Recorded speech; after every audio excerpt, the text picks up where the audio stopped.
They say in Hollywood, dreams can come true, and for Hector Noesi, it was a 2-year wait, but it finally happened last night as the Sox right-hander got his first win in 25 months, and the Sox evened the series with the Dodgers at a game apiece. And tonight, the rubber match as Jose Abreu leads the charge against Josh Beckett, who is looking for his first win since his no-hit June.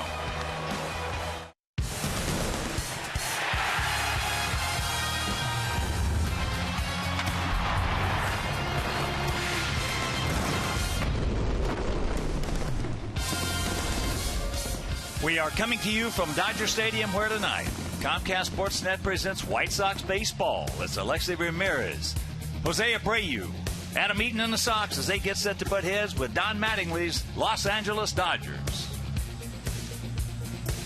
Hi, everybody, and welcome. With Steve Stone, I'm Ken Harrelson as we get set to bring you the finale of this 3-game set. As you know, they won the opener 5-2. That was Clayton Kershaw. Then you just saw Hector Noesi last night picking up his first victory in 25 months. We won it 4-1. So tonight it'll be another chapter, so to speak, in the comeback of Jose Abreu. When Jose Abreu started this series, he knew he was going to play against one of his former teammates and countrymen. And so far, Jose Abreu has the upper hand. He homered in the opener, hit another 2-run homer last night. He also came through with a big base hit, and he's out playing Yasiel Puig. Kind of surprising because Puig came over with all the acclaim and quite obviously one of the best players in the game, but the fact is that Jose has more than carried the load in this series. Well, Jose and the rest of our guys have their work cut out for them. They do, because Josh Beckett going to the mound, and a couple of starts ago he threw a no-hitter. This is the last out of the game, and he reached back, got a little something extra, and he got Chase Utley looking at a fastball. Then the next time out, he went 5 innings, threw the ball okay with 5 hits and 2 earned runs, but he did lose to Pittsburgh. Who knows what kind of Beckett's going to show up tonight, but he is a soft tosser these days. Gone is that huge fastball that he used to have, and hopefully the boys can get to him tonight. And that'll be up to Johnny Danks. So Johnny Danks and the Sox looking to take this series. Sit back, relax, and strap it down. White Sox baseball coming your way.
is brought to you in part by your Chicago area and Northwest Indiana Lexus dealer, who invites you to test drive a Lexus today.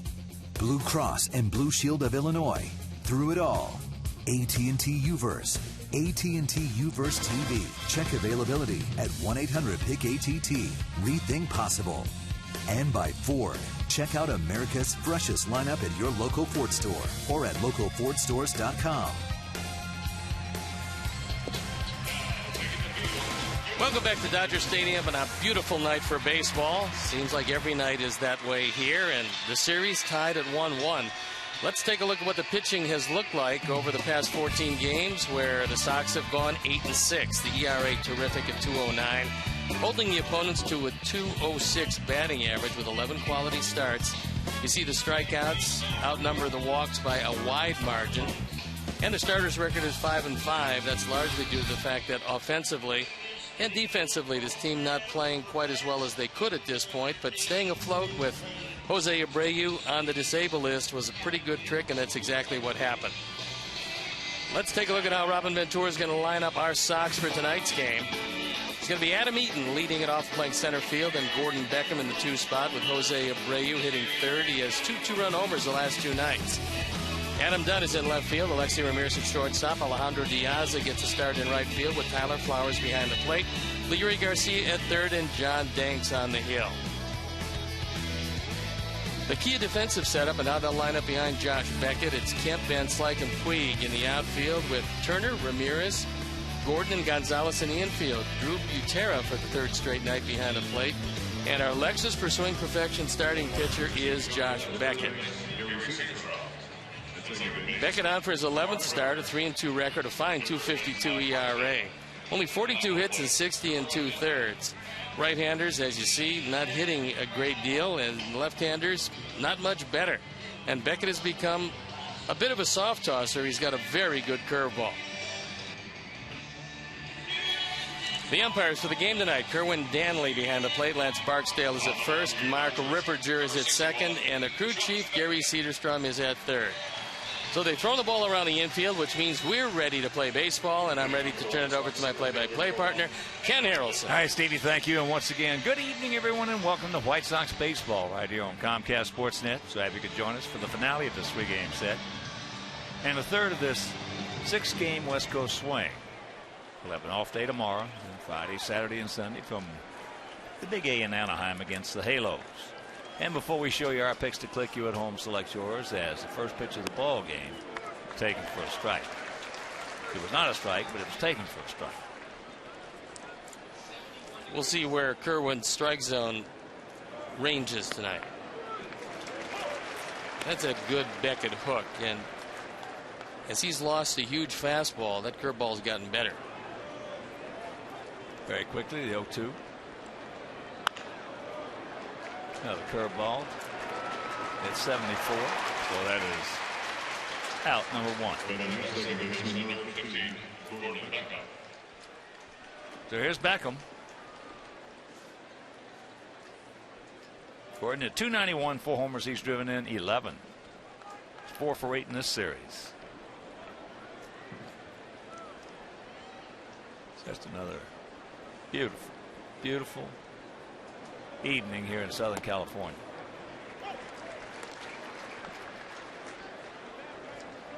A 1-1 to Gordon.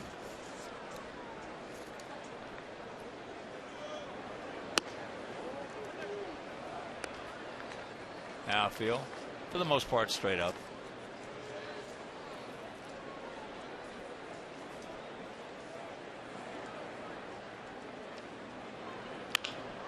That ball hit down the third baseline. Look at the nice peg. Good play. Justin Turner has been terrific at third. Don Mattingly singing his praises. Juan Uribe on the disabled list, and Turner's getting a whole lot of play, and he uses the grass to bounce it across. If you can throw it one hop on the grass, it's pretty easy for the first baseman, but Turner just getting to it was a big effort. And a nice shift by Gonzalez. So here's Abreu hitting at 265, 17 homers, 47 knocked in. 3 for 8 in this series with 2 homers and 5 RBIs.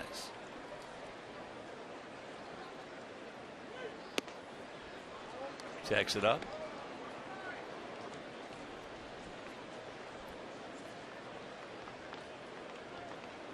Beckett in his career 135 up, 102 down. Dodgers one of the few teams that play Abreu as a pull hitter.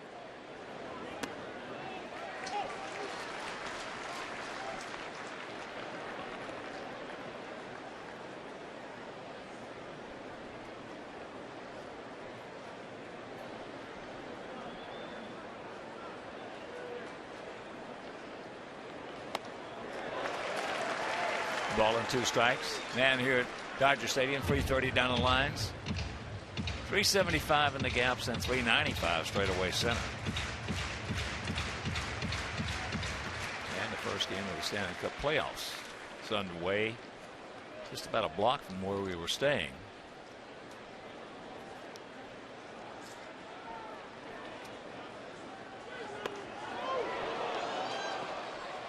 That curveball came back, caught part of the zone. It's a good break for Jose because normally he's out.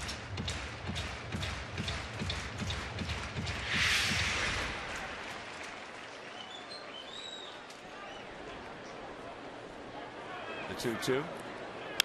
That ball hit hard into left center field. Nobody's going to get that one. So he's going to amble into second, picking up his 12th two-bagger. And right now, 2 out. Abreu a second. Let's check out our picks to click tonight. Command Joe, our director and crew. Well, they went with Lexi.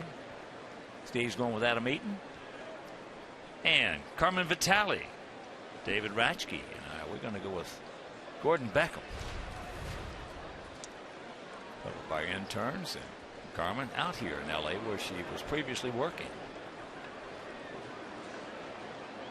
So here is Adam Dunn. Takes that slow curveball strike. It's pretty amazing. Coming off the DL after 15 days, if you throw one and make a mistake in the zone, Jose Abreu still crushes it. That fastball was on the inner portion, but it had the whole plate, and he absolutely slaughtered it to left center field. Takes it up. And they throw him out.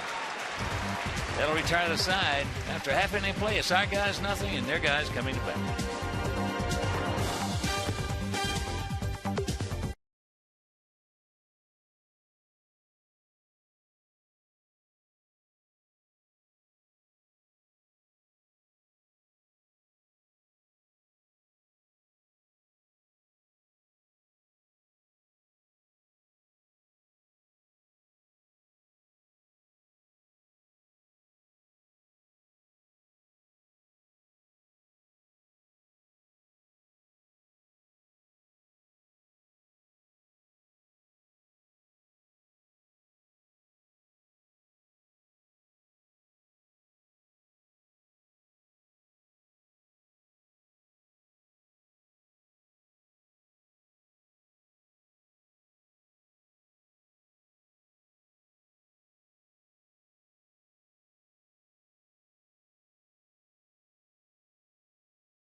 At the top with Gonzalez, Kemp, and Van Slyke in the middle. Turner, Butera, and Beckett rounded out. The key defensive setup, and now they'll line up behind Johnny Danks. Dunn, Eaton, and Diaz in the outfield with Garcia, Ramirez, Beckham, and Abreu in the infield. Tyler Flowers behind the plate. And our Lexus pursuing perfection starting pitcher is Johnny Danks. He's on for his 12th start. He's 3-5. His ERA a little above 4.5. And as you can see, it hasn't been quite as good a year as he would like, but he's starting to throw the ball better. D. Gordon, the speedster, hitting at .275, a homer. He's driven in 15. He also has 34 stolen bases and 37 attempts. So do the math and keep him off the pads. Once he gets by him, you can forget about it. Now with the left-hander on the mound, and that's one of the things we've been saying about Adam Eaton, and one of the things that you should think about, because left-handers almost invariably fall off the mound to the third base side. And if you can lay down a bunt and get it by the pitcher, there's literally no chance of getting thrown out.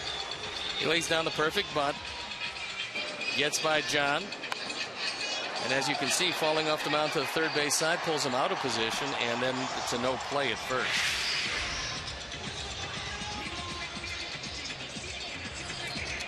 That'll bring up the right fielder. Yasiel Puig, hitting his .343, 11 homers and 40 knocked in. That being said, you've got a good chance of picking him off first base because aggressive base runners do get picked off, especially young ones, and Gordon is one of those. He's got a good lead.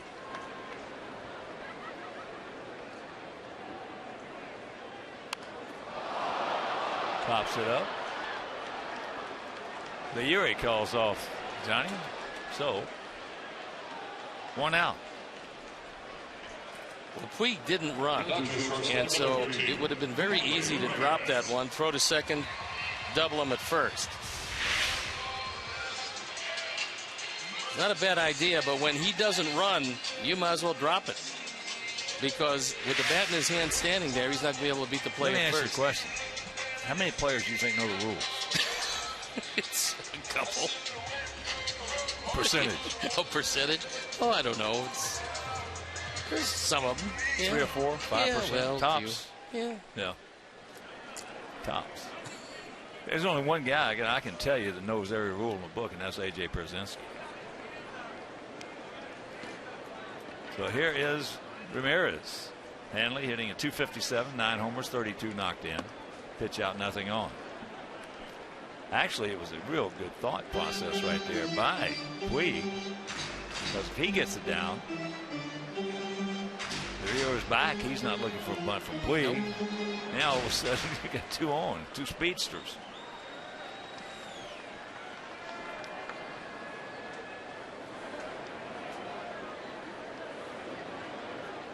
That's one of those plays that if he gets it down, then beats it out. Which if he gets it down anywhere except right back at Danks, he's going to beat it out. Oh man, what a play by Puig! What a great play. Well, he pops it up like, what in the world is he doing? No, it's a good thought, just bad execution. That's right. It's only a good play before. Now, if it gets executed correctly, is another story. There he goes. He got him. I think we caught a break.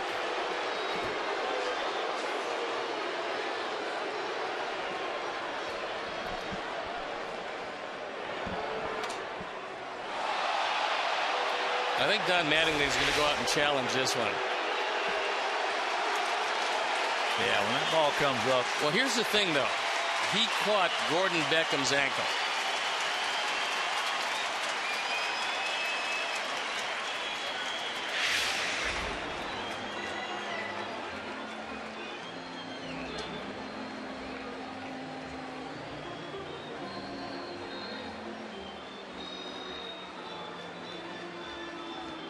So he's going to accept it. If you take a look at where Gordon's foot was, he's blocking off the bag. He's blocking off the bag. And when Gordon's hand goes in, he hits his leg. He's not on the bag when the tag is made, so he's out. Good call. It was a very good call. Ripperger. Yeah. And a good play by Gordon. No question. You go in head first, you can do that. That's a Bobby Grich play. Well, he'd bury your knee in your neck. Well, he did that when you were on second base, taking the lead, coming back in.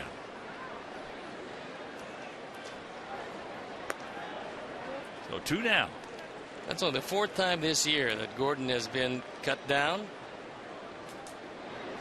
Well, that used to be a play that first baseman employed quite a bit on guys who could run.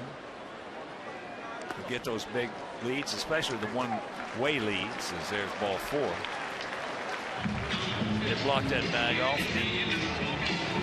Occasionally, maybe once out of 40 or 50 times, the umpire would not allow it. But the first baseman would come down with that knee and block the whole bag off. And now they want to take a look at Johnny Danks, and this is not good.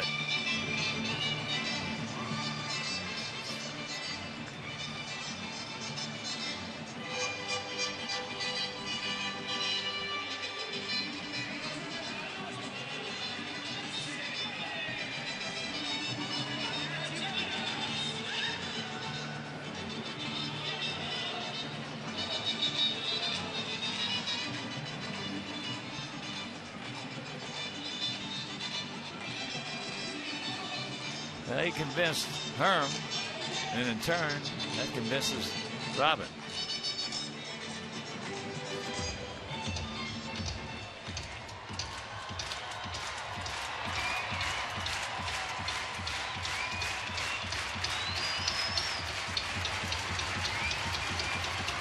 So there were no signs from Danks on the last couple of pitches of any discomfort.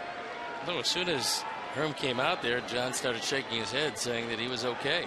Brought a smile to Herm's face, whatever he said. So here's Gonzalez. Well, this is a new chapter in Herm Snyder's book. He has never seen anything like this season. Yeah, this season and the injuries. Yeah, he's never seen anything like it in his career. He has been for years and years and years the #1 best trainer as far as fewest DLs. He saved this organization over the years millions of dollars.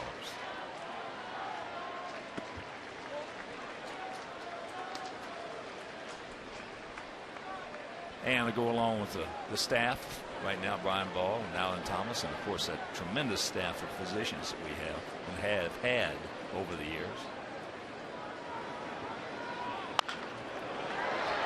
Right off the end of the bat. And that'll retire the side after 1 no score.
From CSNChicago.com. And Dan, less than 24 hours from now, the draft is coming along, and White Sox are picking 3.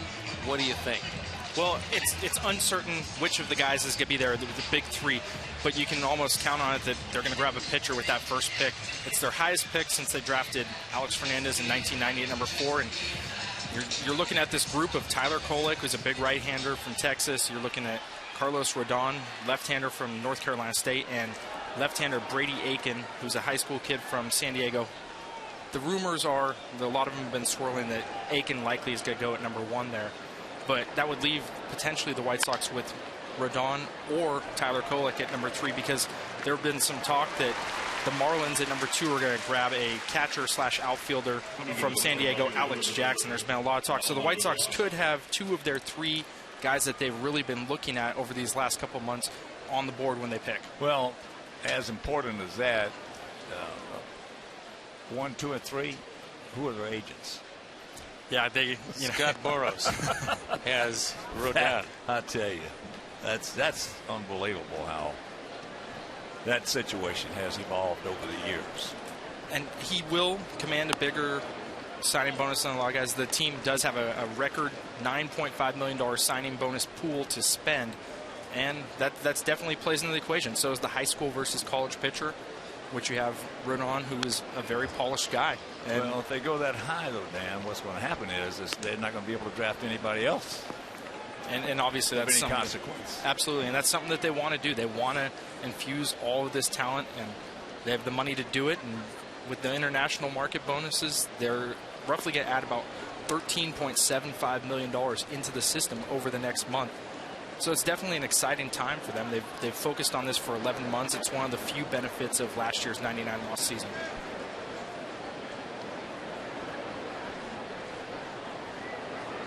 Any preference, assuming that Florida does not take a pitcher?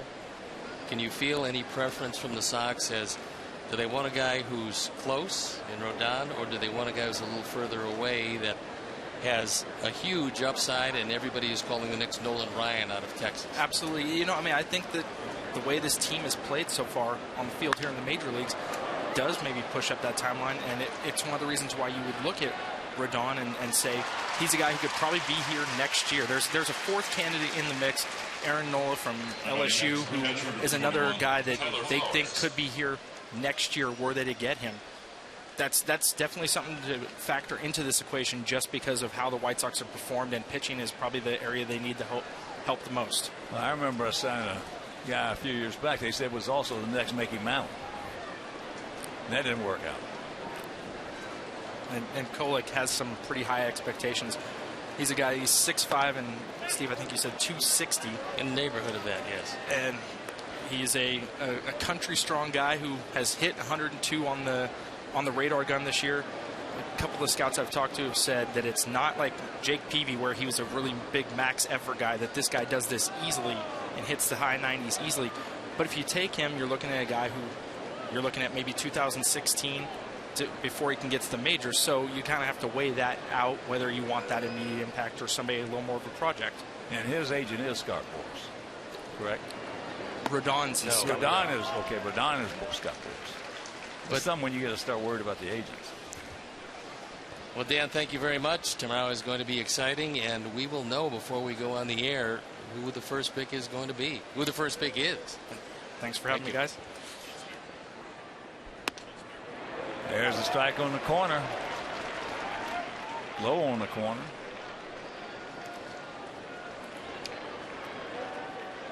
Two out, 2 balls, 2 strikes. Flowers hitting at 282, 1 for 6 with a homer last night. Opposite field homer, which you don't see a whole bunch of those here at night at Dodger Stadium.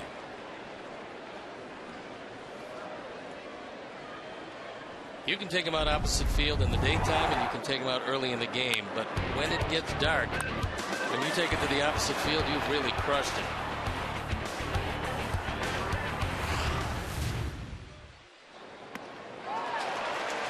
Get him on a check swing. 1-2 inning. We'll go to the bottom of the second. No score.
later in the game. Brought to you by Miller Lite. And a reminder, you can show off the colors of your alma mater at College Day on Wednesday, June 18th. Wednesday, June 18th, with specially priced tickets for all college and university students, alumni, faculty, friends, and family. Now, tickets start at just $10 for lower level seats. So get your tickets by visiting whitesox.com/UNIV.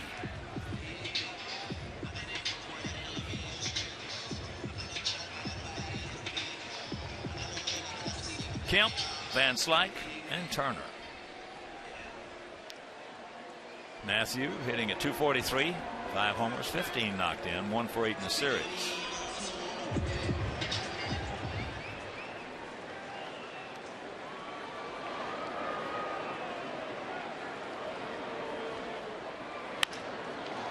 First ball, Honey. Leary.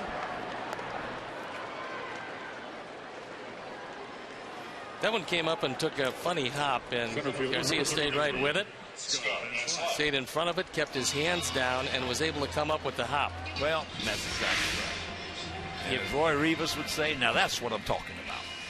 We see him come up. If your hands are up, you can't go down. If it flattens out, it's going through your legs into left field. So here's Van Slyke hitting at .250. There's Roy Rivas, the man who feeds us all at our park each and every day, and does the best job of anybody in baseball at what he does. Sometimes he's a little too tough on our team. Well, like most fans, and he is a fan, he is a tremendous front runner. We can win 6 in a row, lose 1, and all of a sudden he's really the upset. world is coming to an end. Yeah.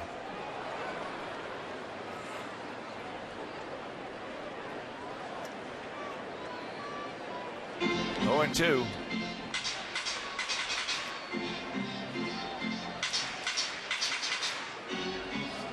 That's like son of Andy. Watch out. Tried to get that cutter inside and went way inside. He got it in there.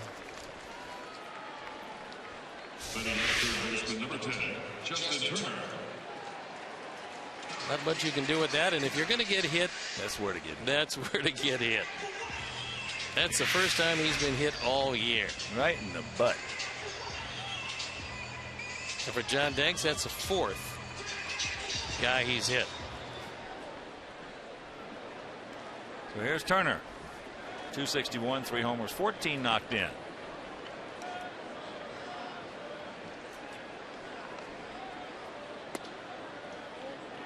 Pretty good pitch, didn't get it.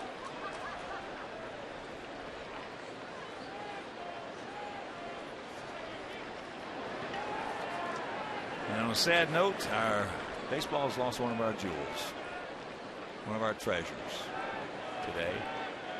Don Zimmer has passed. Our best go out to Soot, his wife, since they were started going together when they were in the 10th grade. Soot is, her name is Jeannie. The nickname was Soot. Is just a wonderful, wonderful lady. And Don Zimmer was a wonderful, wonderful man. Don, like so many other very good baseball players, came out of Cincinnati.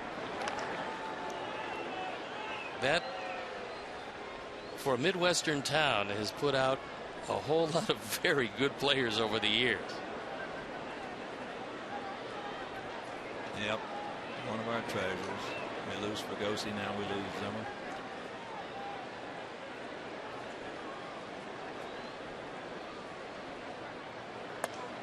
I'm one of the few guys left that had all the parts of eight decades in the game. And never was without a job and didn't solicit one. I remember talking to him many times. I was broadcaster for the Cubs, and Don was there as a coach and then a manager. He was a beloved fellow, and he really helped Joe Torre in New York. He was a bench coach for Joe, and Joe by nature was a fairly conservative manager when he started there, and Don was anything but. And I think he really helped Joe kind of understand when to take that aggressive stance, when to take that gamble. Don was a good baseball man. Well, Joe Torre is a great baseball man who wanted great baseball people around him. That's high end left field. Adam. So that is out number 2, and that's what great baseball people do. They want great baseball people around them. They want guys who are a threat to take their jobs.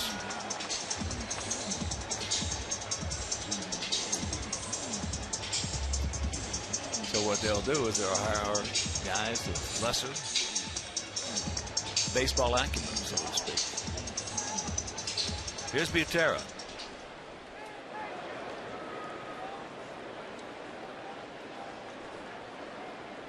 Drew was 2 for 3 last night.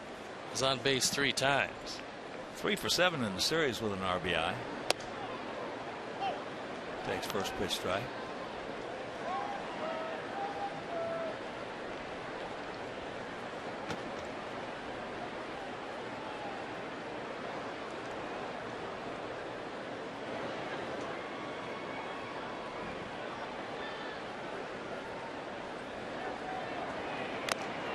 And the count 0-2. And Papa was very aggressive. Only manager I've ever seen, bases loaded, put the hit and run on. Did it twice. Did it twice with Mark Grace up in 1989. Pretty amazing. It worked both times.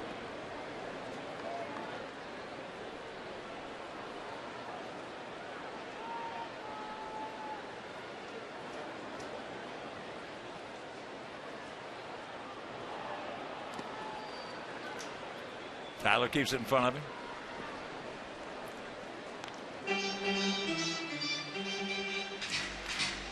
Some guys are very passive, even though they were offensive players. And other guys are very aggressive, even though they were not good hitters. Zim was not a good hitter. He was a dangerous hitter. You know, he had power. He had a lot of power for a little guy. That ball hit hard. Come on, Adam. Stay with it. Attaboy. And that'll retire the side. That's a hang Wolfham for Drew.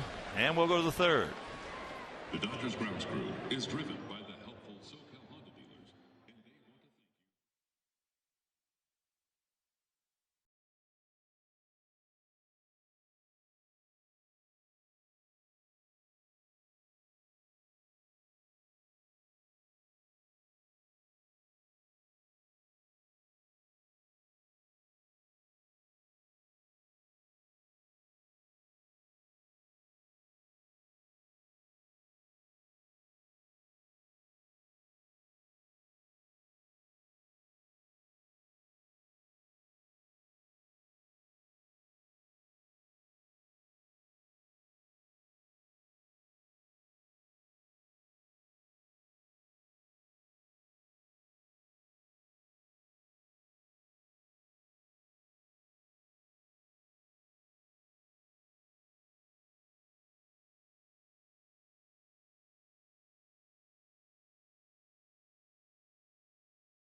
Three-game series with the Angels. Don't miss Jose Abreu and Albert Pujols as they put on a show at Angel Stadium. It's White Sox Angels Friday at 8:30 on Comcast Sportsnet.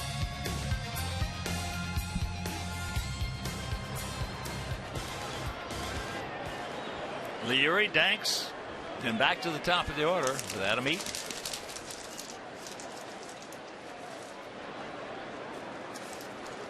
Leary at 267.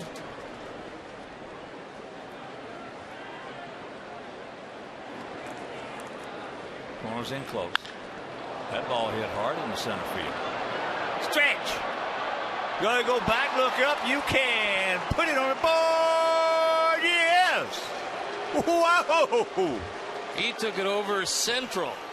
That's a blast.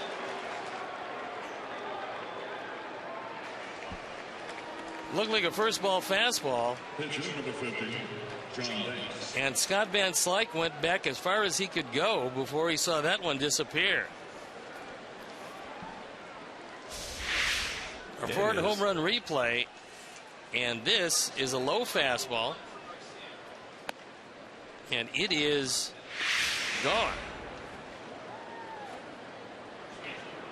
First major league home run, and it's a dandy. Man. Right over that center field fence. Johnny. And the count 1-2.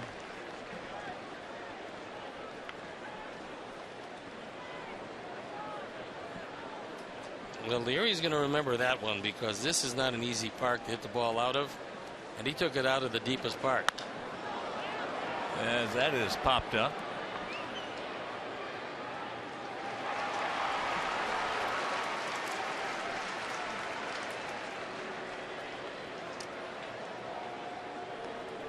Center fielder, Adam Eaton.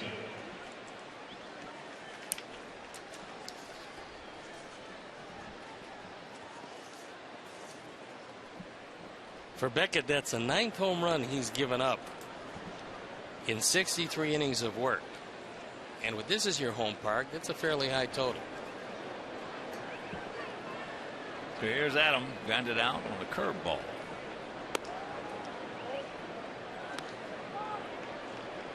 To second base.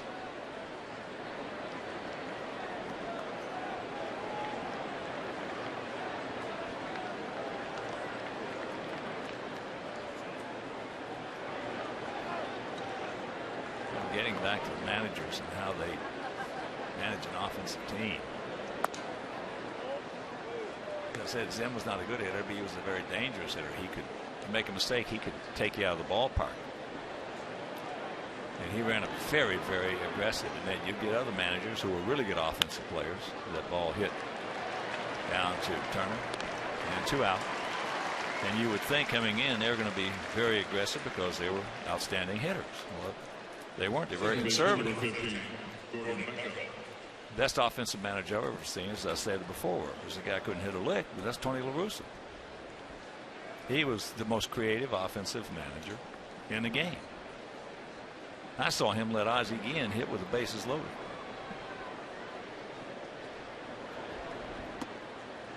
And he hit it. It was in spring training, of course.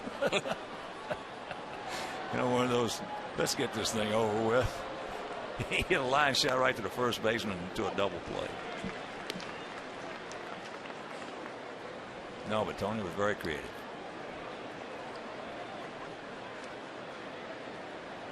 And then there's a base hit. Yes, it is.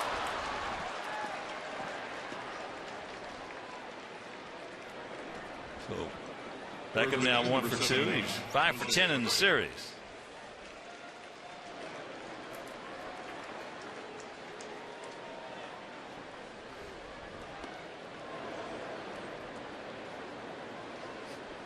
And it also keeps the inning alive for Jose Abreu. Hit the daylights out of one in the first inning.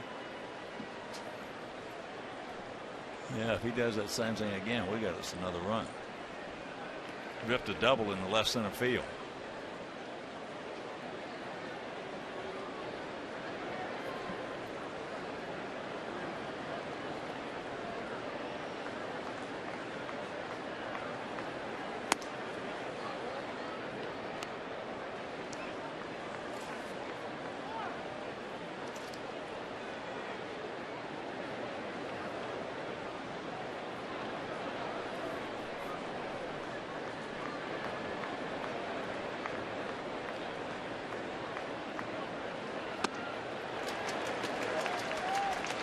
Beckett came up with the Florida Marlins He was out of Texas, where he was compared with Nolan Ryan, as so many hard-throwing right-handers are that come out of that state. But his first real big year, 20-7 with the Red Sox in 2007. ERA of 3.27 that year. Well, there's only one way you can compare to Nolan Ryan. Compare them after they struck out 3,000 or 4,000 hitters. Meanwhile, the home run by Leury Garcia. We lead it 1-0.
Outside fan photo for a chance to have it shown on our broadcast later in the game.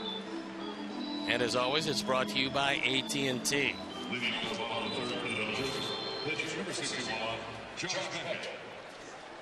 So it'll be Beckett, then back to the top of the order with D. Gordon and Yasiel Puig. Beckett is 2 for 19 this year with a couple of RBIs. Takes first pitch strike. I tell you, every time I think about it, just man, what a bad break. What a bad break. First of all, he caught, and then we caught when he caught it. That's Yasiel Garcia. Can you imagine him in this lineup right now? Yeah, unfortunately, it seemed like he was just starting to swing the bat particularly well, and then he went down. But he's with a long list of guys, as he strikes him out, long list of guys that have suffered devastating injuries this year. Well, the biggest things we talked at the time is he's going to lose 500, 550 at bats. And those are big at bats when you're that young and that talented. But he's going to come back into a good situation because of the other youngsters around him, and everything is contagious.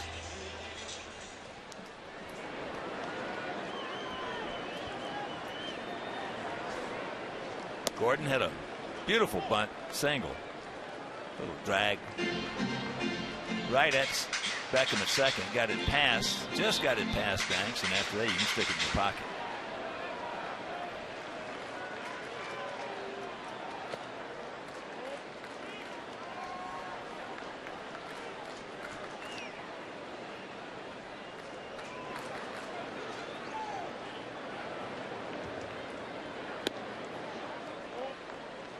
Two and one. Yeah, with his speed, he should be trying that at least twice a game, maybe 3 times. Some pitchers against some tough ones. He tried it again and probably would have worked again had he gotten it down. But if he does bunt and show bunt a couple times, first of all, they're going to come in on the corners, both of them. And also, he's going to keep that batting average up around 280. And if he has that, he will steal 75 bases. Well, if he just gets 15 of those years, that's 30 points. Ate him up. And for him to get, with his speed, 15, if he can hit with his range at second, wait and turn a double play, if he can hit 250 and get another 15 little bunt singles, that's 280.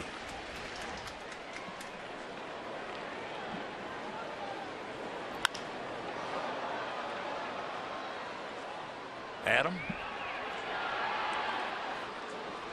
That's one of the things they're trying to break D. Gordon of, and that's hitting the ball in the air. Well, Dixie Walker is not here.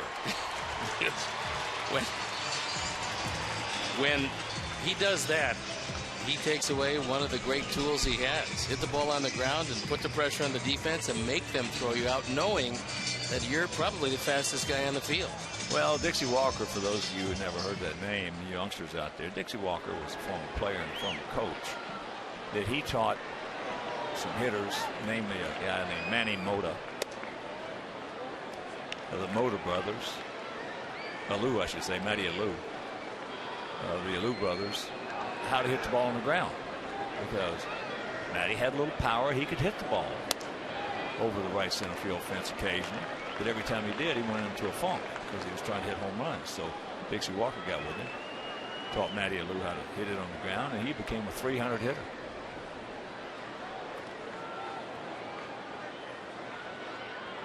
And there's Manny Mota.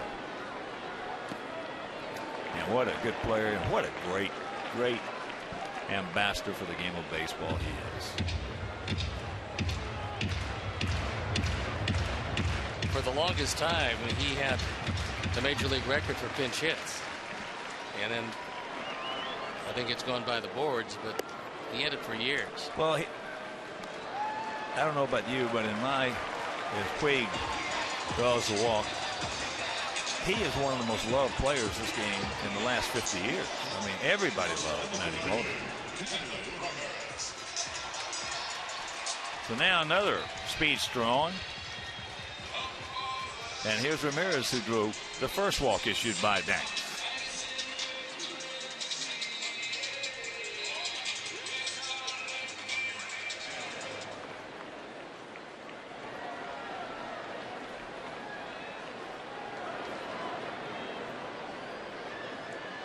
Puig, even with all that speed, still has got to work on the technique.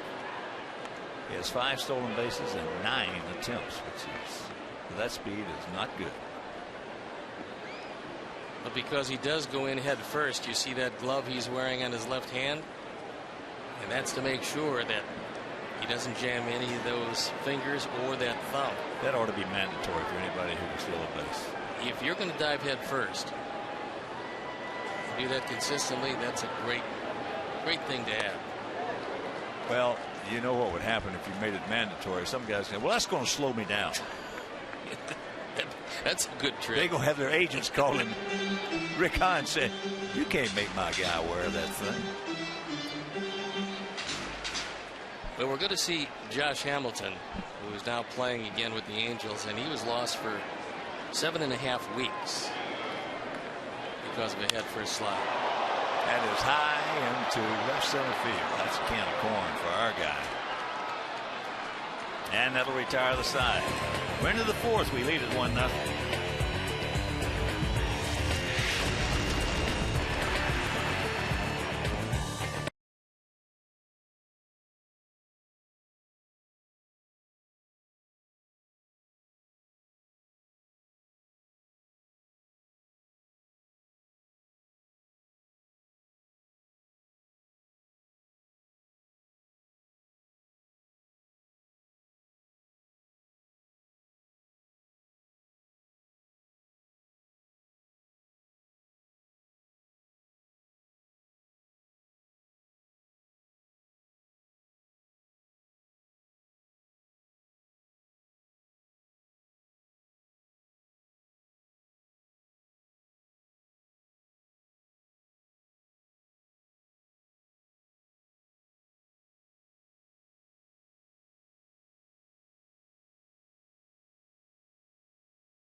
Nights at the ballpark this summer, and all Friday home games feature trivia in the Miller Lights Bullpen Sports Bar.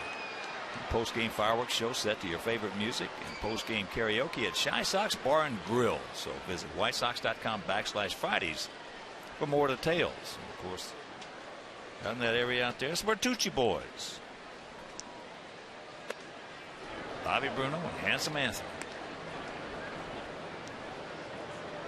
It's one of the few times I've seen the second baseman play on the grass without the shift. Well, he's got a gun, so he's not going to play his arm. Well, he's a lifetime shortstop that couldn't find a shortstop position here because Ramirez was going to be there. So he had one choice, and that was adapt to second or play in the minor leagues. He adapted very well to second. Well, with this complement of players, if they're healthy, okay, if the Dodgers are healthy, with complement of players, he's a perfect leadoff man. Perfect leadoff man. They can get those guys healthy, and with him at the top. Well, they do have Crawford coming back, and when he comes back, it'll give him a nice problem for Don Mattingly. He's going to have to juggle 4 quality outfielders for 3 spots with no designated hitter. That ball hit hard. He looks up. You can put it on the board. Yes, just a line shot homer by Biggin, and it's 2-0. 9th home run, his 24th driven in, the 2nd home run that Beckett's given up, and his propensity to throw the long ball this season is coming back to haunt him early in this one. That is number 449, tying Jeff Bagwell and Vladimir Guerrero for 36th all time. That's a hanging slider. It's our Ford home run replay, and it's the 10th that Beckett's given up. I tell you, Abreu has made a big difference in this game. He's got guys a lot more at ease.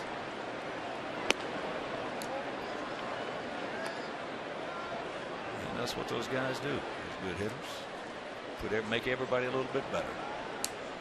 And makes your lineup a whole lot deeper. That breaking ball. That's why next year when we get have a seal in that thing to go along, it's going to be awesome.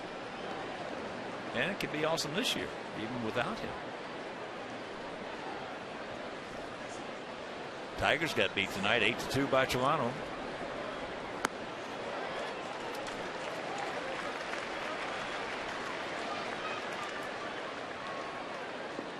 I think Alexei was a little unhappy with himself going after a pitch that he hasn't done a whole lot of this year.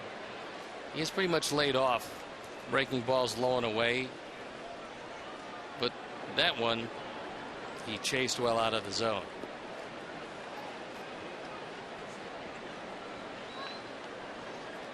So here's Diaz.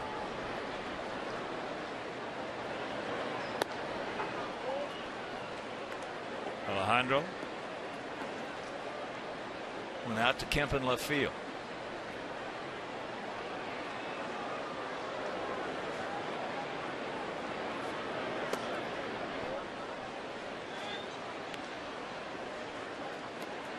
And that Toronto victory. Adam Lynn 2 for 5 with 3 big RBIs. Bautista 3 for 4 with 2 RBIs. That's into left field. Get down. It will. Well, the middle of that Toronto lineup has been unbelievable. Well, look, with Lynn back like he is, and you take Bautista and Encarnacion, that's the best threesome in this league. And Toronto now 36-24. They've won 4 games in a row, and they've started to really heat it up offensively. Tyler, check swing strikeout.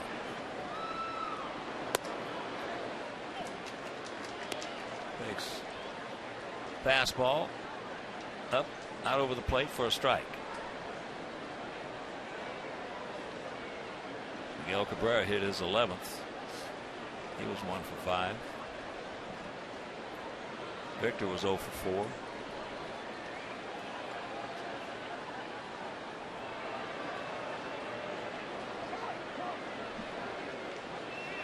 And Porcello, for a change, he did not pitch that bad. 7 innings. I mean, well, he's been one of their best. He's 8-3, but he went 7 innings, 6 hits, 3 runs. So he didn't pitch that bad. No, but as so often has happened to the Tigers this year, the bullpen just collapsed. Well, as we talked about, Stevie. Yeah, that's the problem. They have got to stay completely healthy. If they get banged up and they just ruled out Glacius coming back this season, which is a big hurt for them, they're going to be tough. But if they get crippled up at all, gets one or two big injuries, they can be had.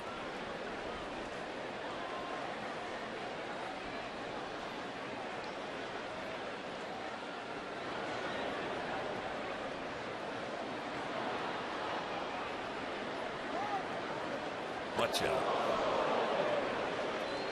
Heaven forbid they lose. The big man or Victor, one of those two, for any length of time. Well, even with those guys, Dave Dombrowski has got to be scouring Major League Baseball to try to find some bullpen help, because Joe Nathan has been getting hit awfully hard. They don't have any other candidates to close at this point. And so, with a victory here tonight, our boys could move 3 games in back of the Tigers. And things start to get very interesting.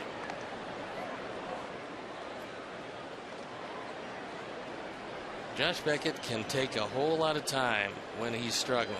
And he is struggling tonight, and he's starting to take a lot of time. He's one of the slowest in baseball.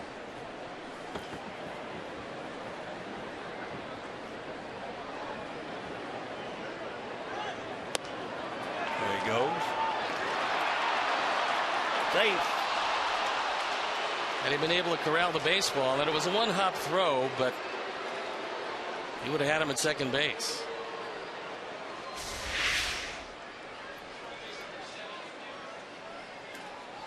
Not a good throw, and Gordon never had possession. He's trying to slap the tag on before he had the baseball. Yeah, well, he was in good position, though. He didn't come up. He waited on the ball to get there. Just a bad throw.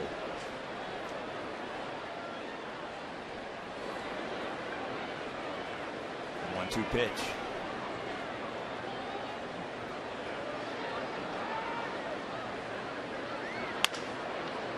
And that is yanked foul. And a broken bat.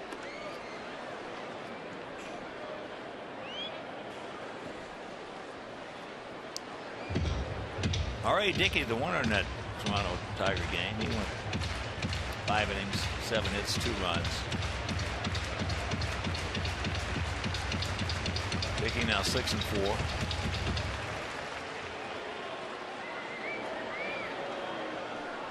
Minnesota beat Milwaukee 6-4 at Target Field. Seattle shuts out Atlanta 2-0 down in Georgia.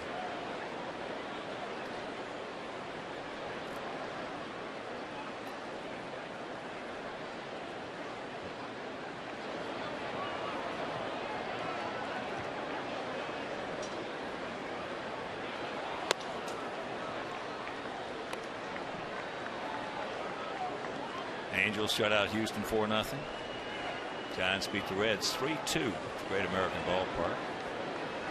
Tampa Bay really scuffling. Miami beat them 5-4. Tampa Bay now 23-37. Miami, one of the big stories in baseball, 31-28. They've had a very good year. Roy, they broke off a slow curveball right there that had a lot of bite on it. And Danley says it caught the top of the zone, which it did.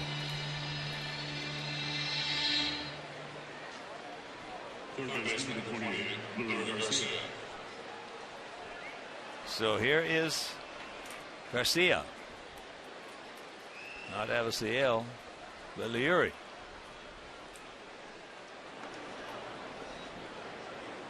They're going to put him on first base because, I mean, he is one of the more dangerous hitters around. But obviously, when you got the pitcher up next, this is what happens in the National League game. And here's what he did leading off last inning. First major league home run, and it was a no-doubter.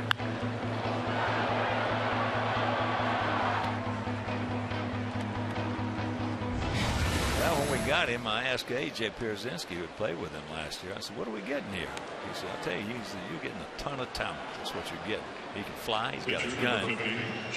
And don't be surprised at his power, but you don't want him to hit any home runs, because if he does, you don't want him thinking he's a home run hitter. Home run hitter with warning track power usually doesn't work out very well, but one of the great things about him is that there's not many guys can play the middle infield as well as third base and then move to center field comfortably, and he can do it.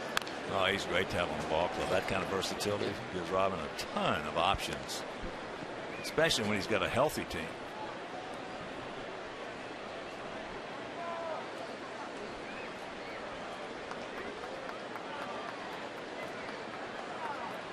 First walk issued by Beckett.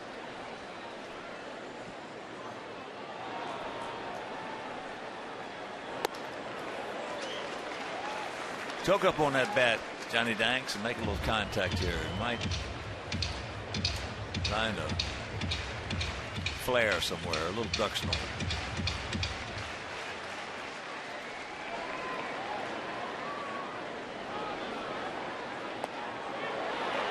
That ball's outside.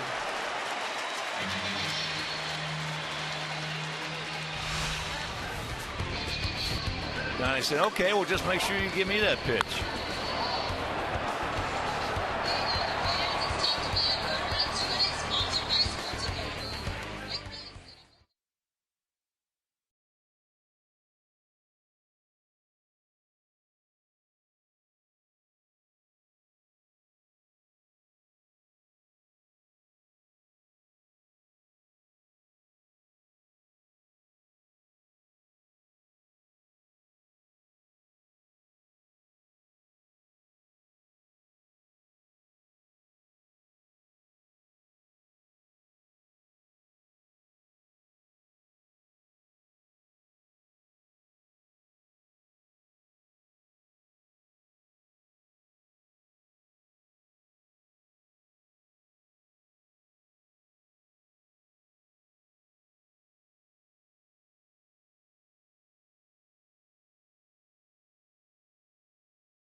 Follow the action with White Sox in-game live on CSNChicago.com. Brought to you by Comcast Business Class.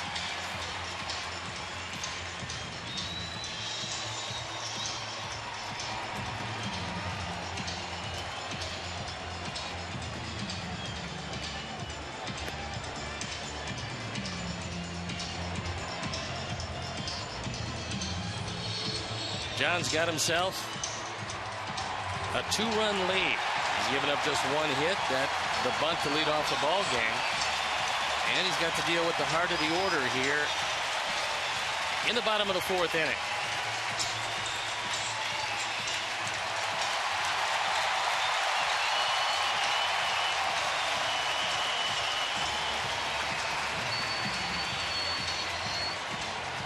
And the fans absolutely ecstatic over the fact that the Kings beat the Rangers in overtime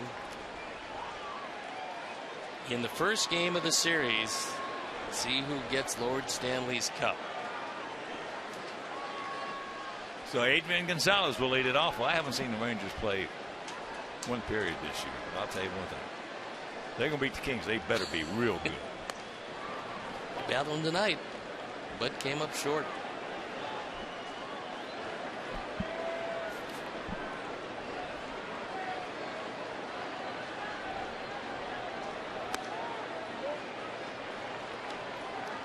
And for all our guys out there who lost that 7th game, we're proud of you. We're proud of all of you. Speak a little bit from experience, losing the World Series in 7 games. That didn't feel real good. No, that's not fun.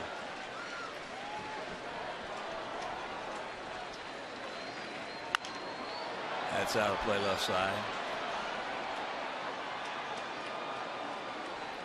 Coach Q said it, though. He's very proud of his guys. They had that TWTW, that will to win.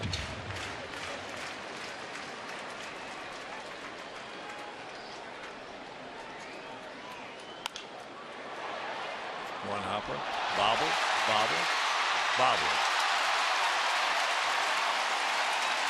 One of those things that happens to even very good defenders. That's an easy one hopper. And he still had some time because Gonzalez doesn't run well. That's what he's upset about. Yep. Right there. He knew he had some time after the play was over, and it's error number 7 for Gordon.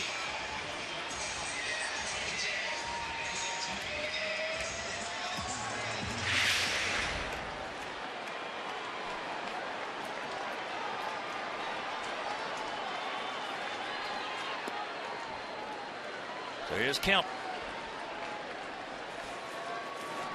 Banks got to pitch over. Kemp does not run near as well as he used to. He's grounded into 7 double plays that ties him for the team lead. 2-0. And what Alexei is motioning over to Liuri is get closer to the line. Kemp has been a dead pull hitter. Liuri was off the line, so he moved him a couple steps to his right. Let's see if that comes into play.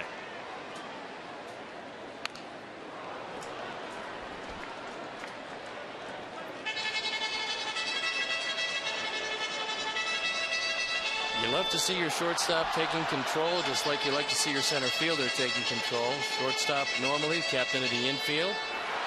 And we saw Liuri, who has not played a whole lot of third base. We saw him out of position. He moved him over.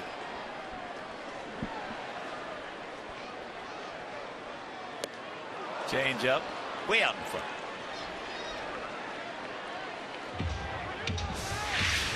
Probably was a little higher than John would have liked it, but it was not the location, it was the velocity that fooled Kemp.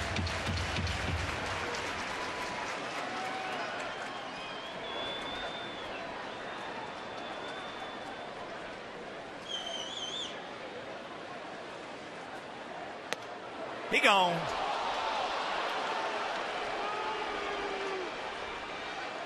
Kemp not real happy with this call, and it could have gone either way, and it went John's way. Probably caught the inside part of the inside corner. So here's Van Slyke. He was hit right in the fanny. With a pitch from Banks.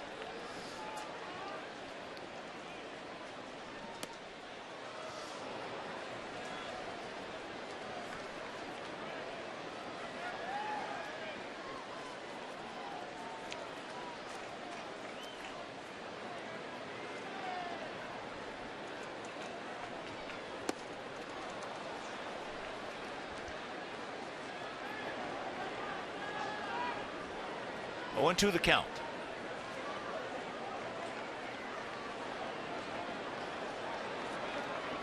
John, pretty judicious with his pitches to this point.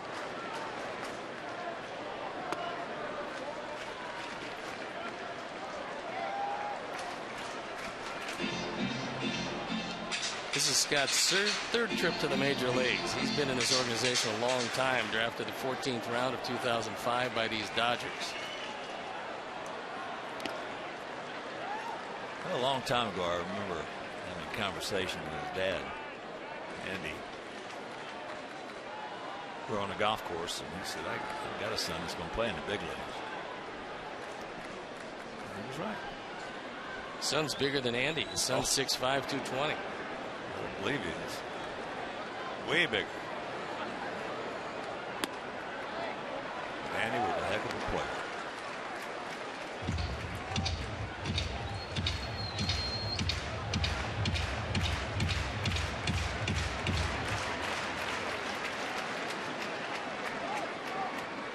At that time, a lot of the National Leaguers would tell you Andy was the best center fielder in the National League, maybe in all of baseball. A lot of American Leaguers would tell you Jim Edmonds was the best center fielder in the American League, and maybe all of baseball. And he came up a third baseman. That was kind of interesting. Became a great center fielder. Well, he walks him now, 1 out, 2 on. Turner had a very aggressive swing last time up. Just barely got under it, but he looked like he was right on whatever John was throwing, so you got to be careful here.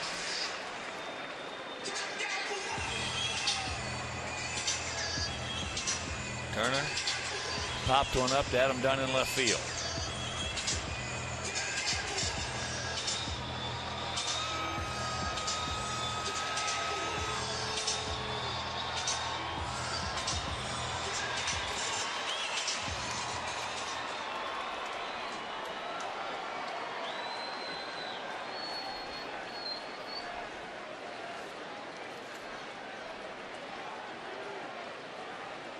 Two 5-1 for us, 0-1-0 for them.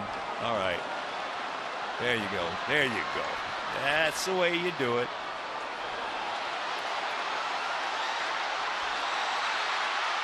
Oh, no, Alexa. That is not the way you do it. No, at all. Not at all. Wow. Johnny Dakes is going to have to pitch over another inning where 5 outs are being awarded to the Los Angeles Dodgers.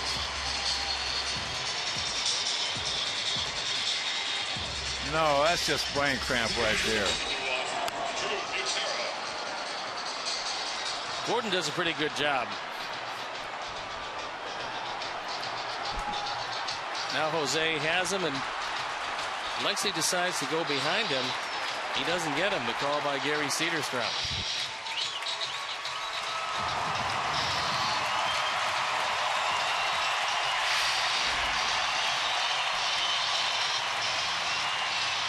Robin's going to go out and check it out at third base. This is when your infielder has got to tell you, I just missed him or I just got him.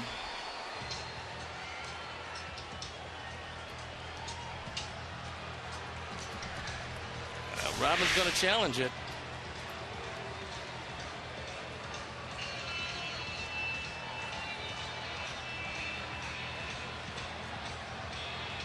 Can't tell from that angle.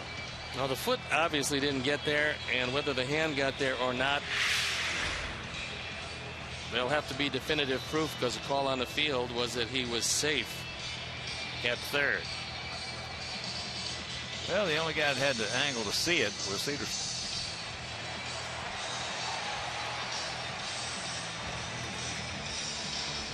Maybe here will tell you.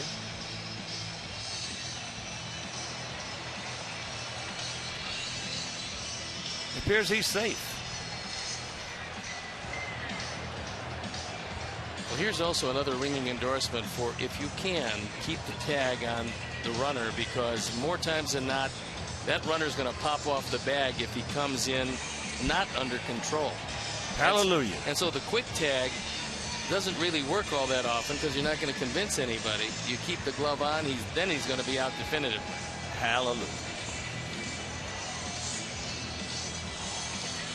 You got it right on the money, Stevie. Right on the money. Yeah, let's take a look again. Foot's not there. The question is, does the hand get there before the tag? From that angle, it's impossible to tell from that angle. If they have another angle, well. But here he comes off the bag, so if he keeps the tag on, as Steve just said, he's going to get it. Of course, the second base is more prevalent.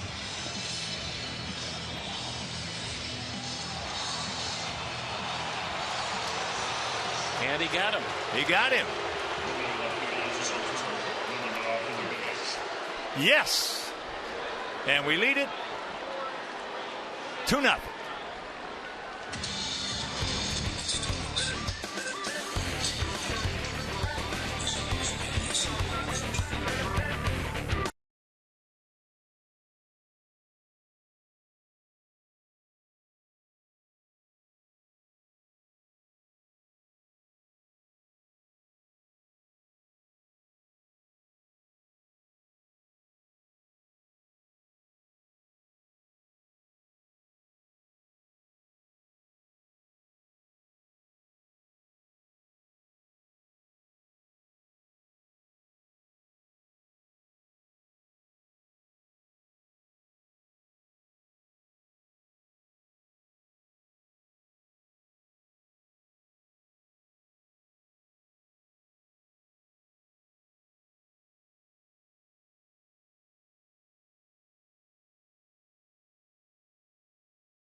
Sox lead.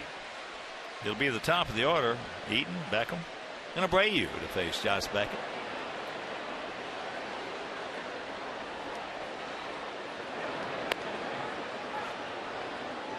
Flips that breaking ball up there, misses high.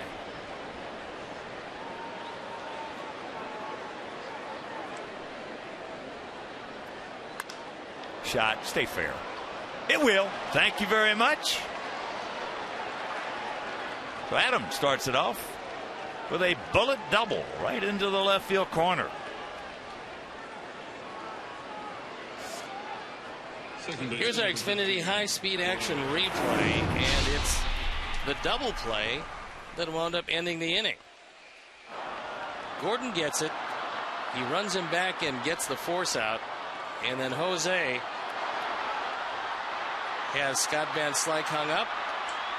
Now this took an appeal play at third base. Gary Cederstrom was eventually overruled, and it goes as a 4-3-6-5 double play. So here's Beckham. He's got a job to do. He's 1 for 2.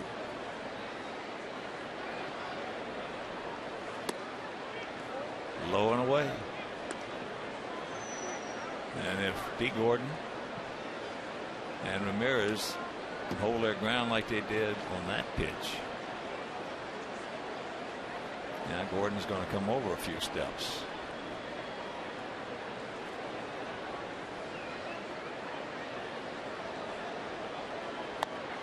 This is where you get some second base and shortstop combinations. You can steal on them.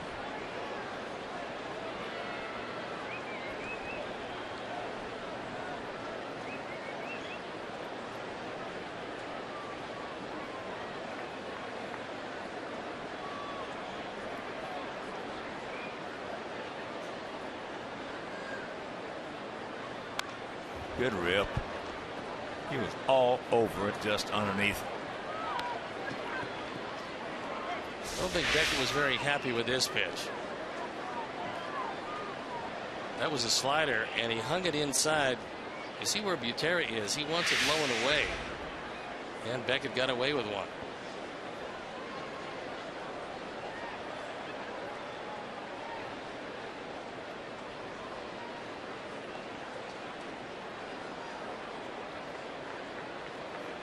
Gordon gives a lot of ground. And Ramirez holding his.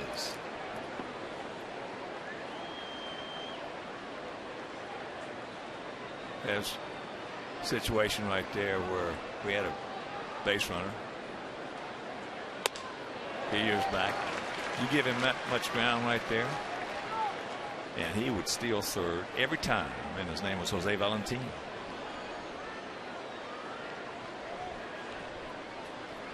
And nobody really paying much attention to Adam out at second. I mean, he can take another 10 feet. Now Gordon comes over. But he's going to go back to his position pretty early. Another good rip by Gordon.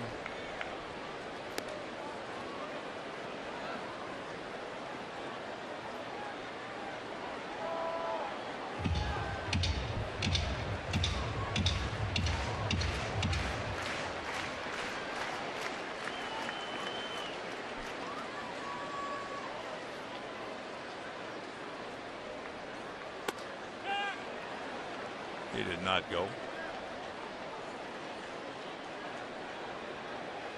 Full count. Actually, this is when the guy on deck, if you have to practice it, and you have to do it where it happens, where the guy on deck can give the signal to the runner at second.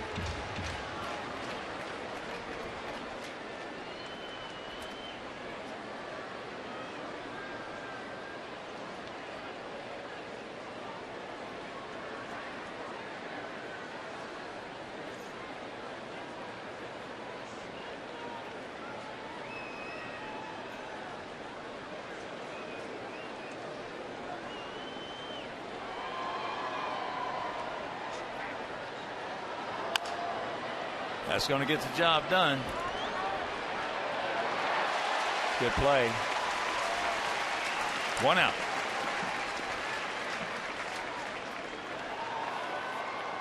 Pretty good effort by Ramirez. He came in with a bare hand. How many does he play for a shortstop? And got it there just an eyelash ahead of Gordon. But on the play,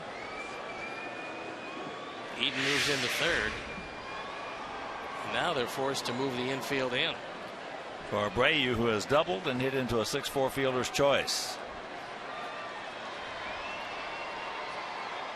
Jose already has 5 runs driven in 2.5 games. That double was hammered into left center field. First inning.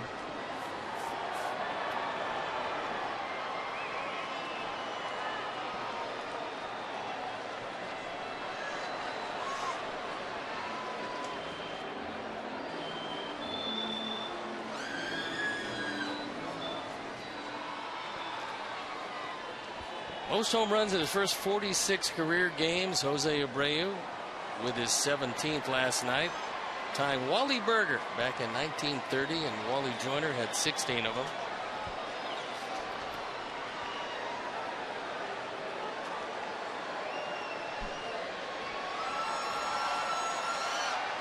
Want to know the count.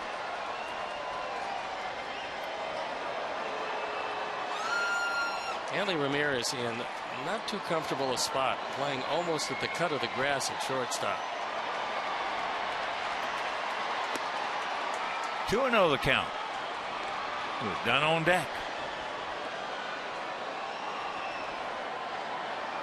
If you're just tuning in, we had a leadoff homer by Leury Garcia over the center field fence, leading off the third inning. Then we had a home run by Adam Dunn, leading off the fourth.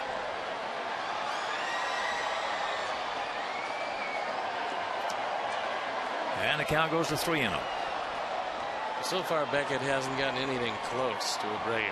Well, it's a blue plate special, but I doubt that he'll get anything. If he throws one in the zone here, this is a terrible mistake.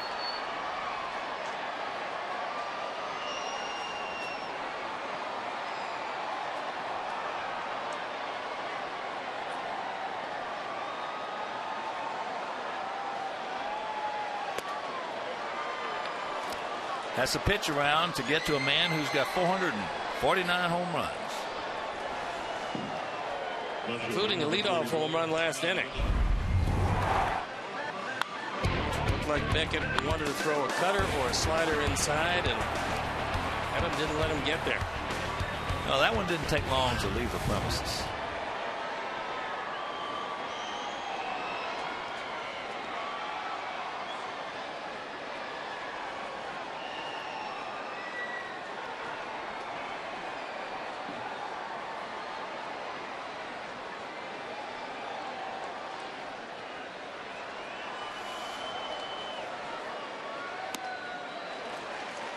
Way out in front of the change.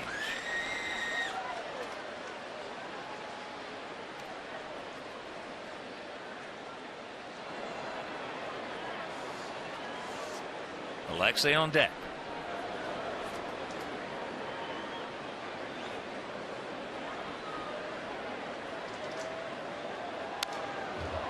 Oh, he got a good pitch to hit right there. Maybe just a couple of 3 inches higher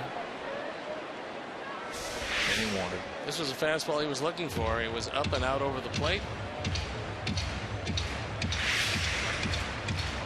He fouled it straight back.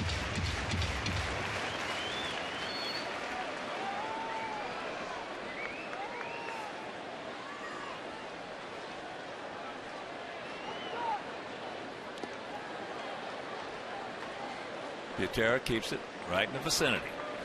Beckett does not have a wild pitch this year.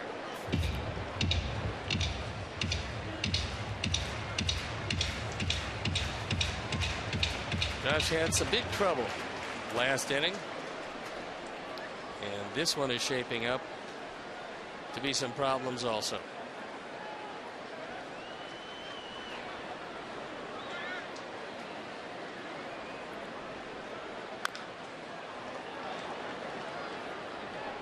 Count hangs at a ball and 2 strikes. As we mentioned, an off day tomorrow, then 3 Friday, Saturday, and Sunday down at the Big A in Anaheim.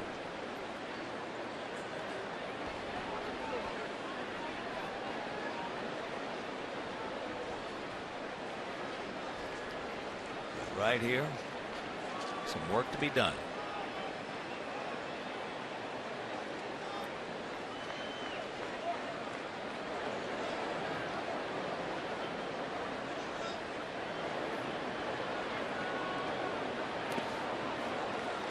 Butera once again. Keep it in front of him.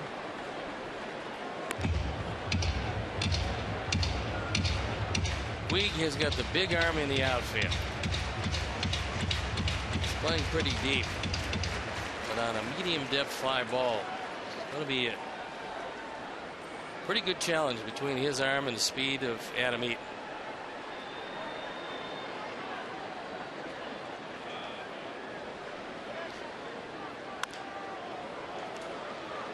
That fastball at 91. Tried to throw it by him up and in, and Adam was able to fight it off.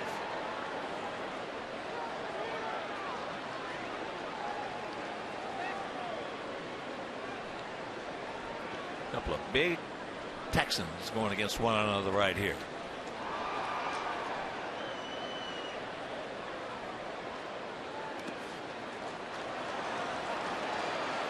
Yeah, that's ball 3, I think. I think that's ball 3, Adam. I thought it was. I think that Adam is standing at first, and he wants to check the count. They're telling Robinson, hold your ground, boys, hold your ground.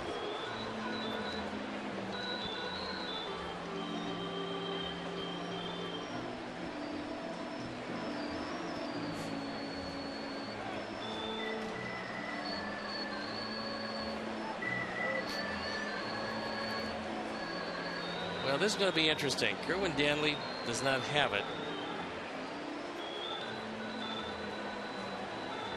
And now they're going to go back over the pitch by pitch sequence.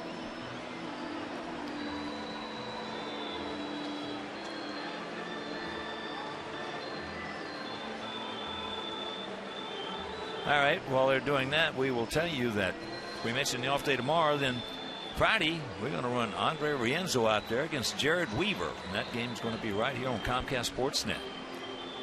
And on Saturday, Chris Sale against right-hander Matt Shoemaker. That game also on Comcast Sportsnet. Then on Sunday, the game over WGN. It'll be a couple of southpaws, Jose Quintana for us and C.J. Wilson for them. And then we come home. We've got a real good homestand coming your way. Well, we kick off with 4 with the Tigers. And there it is, 4 with the Tigers, 3 with Kansas City, then an off day on Monday the 16th, and 2 on Tuesday and Wednesday with the Giants. Close out that 10-day, 9-game homestand.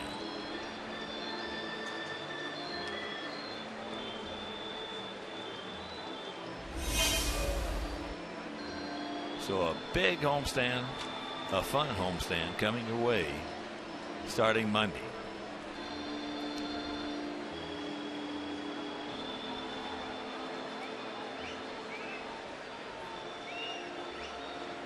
This is something that you probably will very rarely see, which is 4 umpires and not a one of them definitively knows the count.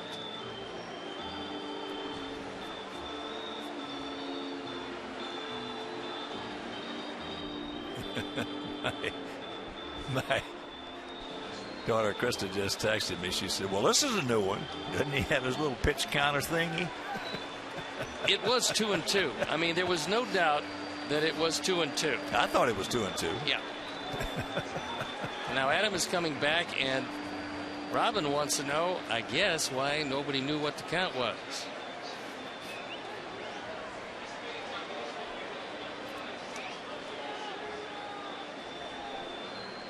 Minute 56 seconds on that review.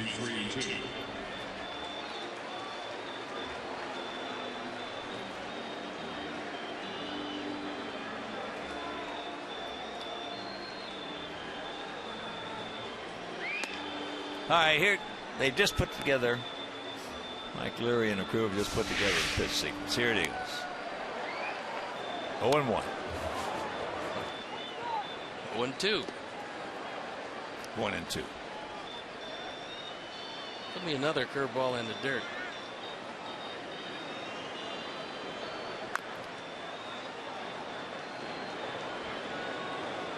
One and two. That's 2-2 now. And this next, there's going to be another. That one is fouled out. There'll be another curveball in the dirt. That's 3-2. And you can't walk on 3-2. No, it was 2-2. Well, if Robin could be arguing that the runners should be allowed to move up. Well, that's what he's talking to him about right now, as far as what he's saying is, if you didn't call timeout, my runner should be at second base. Abreu should be at second base. But they're going to say no. Apparently, he's got to go back.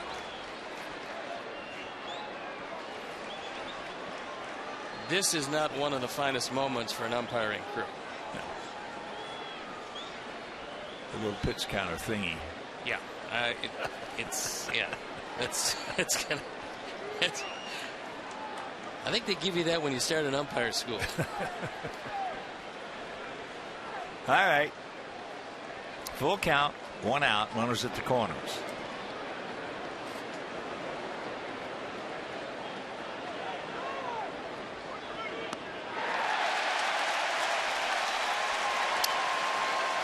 Slow curveball got him.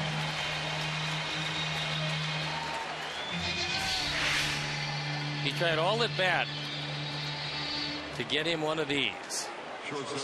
And he got him. Well, that's just a beat pitch right there on 3-2. All right, Lexi. Right man, right time, right place, right now. Lexi 0 for 2. He's grounded to short and struck out.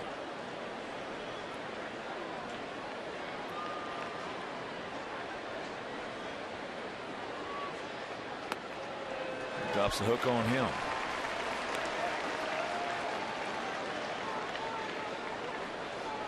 With 2 out, runners in scoring position, Lexi's been very good this year. 364.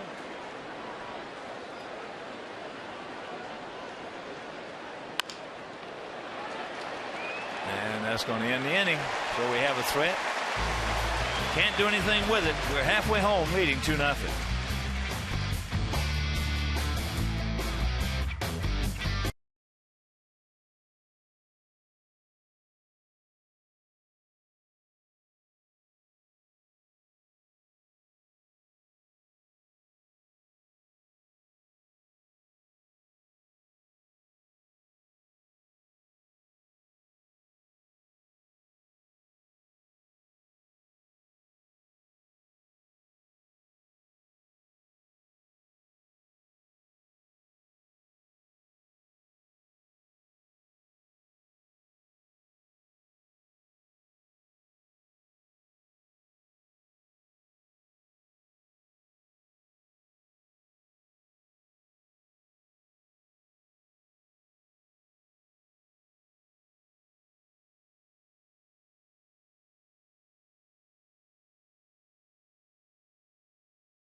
All right, our Chuck, thank you very much as we get set to go to the bottom of the 5th inning. 2-6-1 for us, 0-1-0 for them. It'll be Butera, Beckett, then back to the top of the order with D. Gordon. Takes a bunt, takes a strike. Butera lined out very hard to Adam Dunn in left field.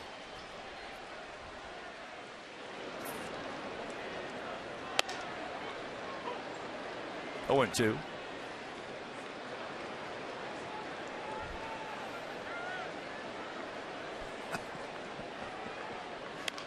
Off the end of the bat. And this out number 1. We get another good one here. It says, who's on first? What's on second? And I don't know has the count. That is fairly accurate. So here's Beckett. Struck out swinging. Takes that pitch well outside.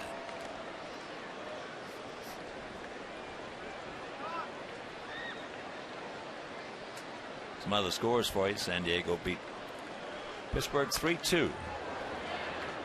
Seattle, you mentioned, shutout Atlanta 2-0. Top of the 8th in Denver, 8-6 Rockies over the D-backs. D-backs 24-36 coming in.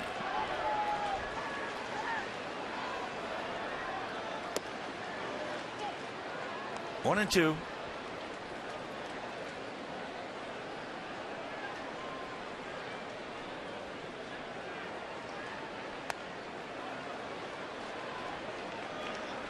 Oh.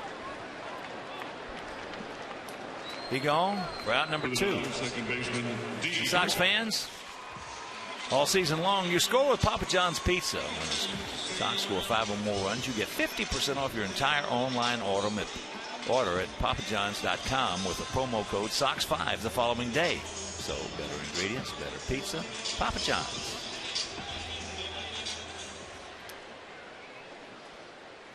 Here's a man who has the only hit leading off the bottom of the first with a beautiful drag bunt. Lee Gordon, he also has popped up to left field.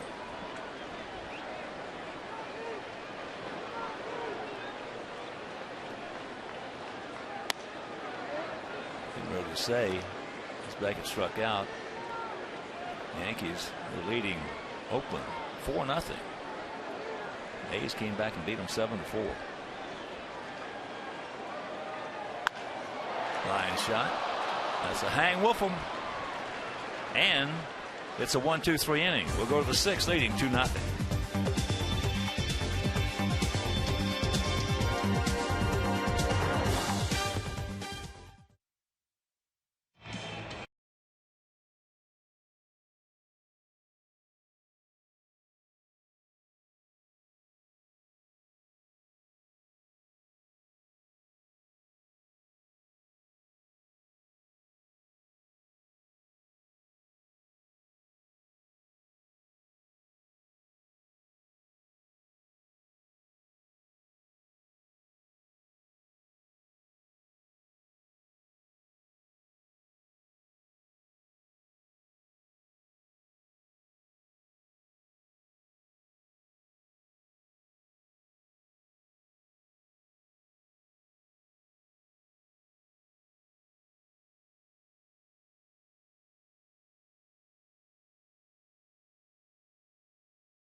June 14th, we'll receive a White Sox cap presented by the Private Bank.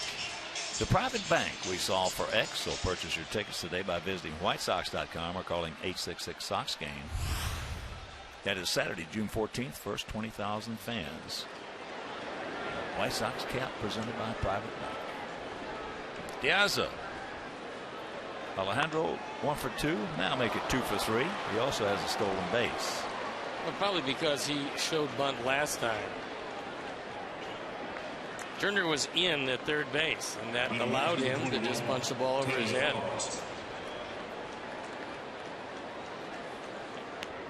The stolen base was number 7. He's 7 for 10 in that category.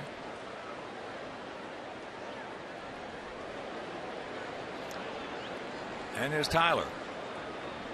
Tyler 0 for 2, a couple of strikeouts. His first one was check swing on a curveball. Second one was called on a curveball that he thought was a bad call.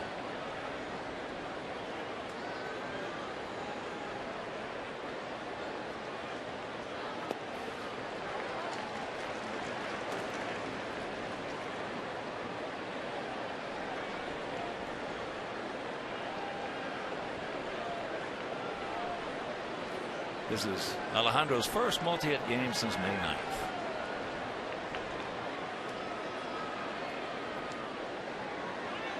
There he goes. And that pitch is fouled away. So the count 0-2. Nice idea, hit and run, but that fastball was way inside. Well, I think that was Robin trying to help out Tyler. Just picked the wrong pitch in the wrong location. You can't order it up at the wrong time. Yeah.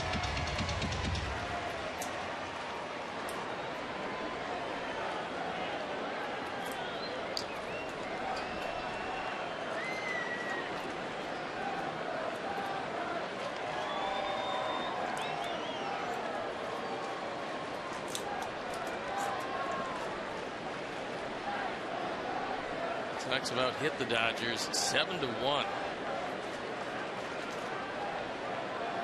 John has been doing pretty well. Just 3 walks.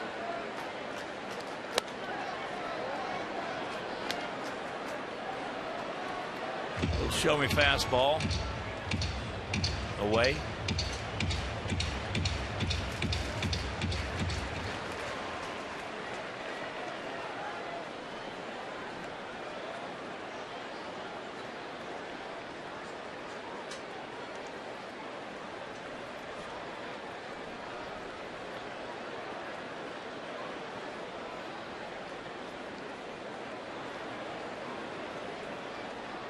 Outfield straight up, spread out.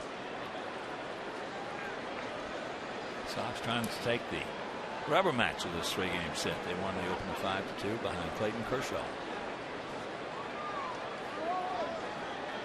Time is called. Second, as Steve told you, will take some time. I don't blame hitters for stepping out because he goes into his stretch. Seemingly, he tries to put you to sleep. Well, why are you going to let him dictate the pace? You can't. You got to just keep calling timeout and step out.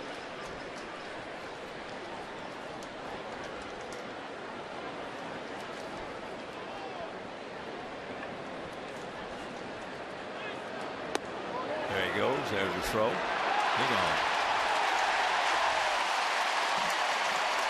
Perfect throw by Butero.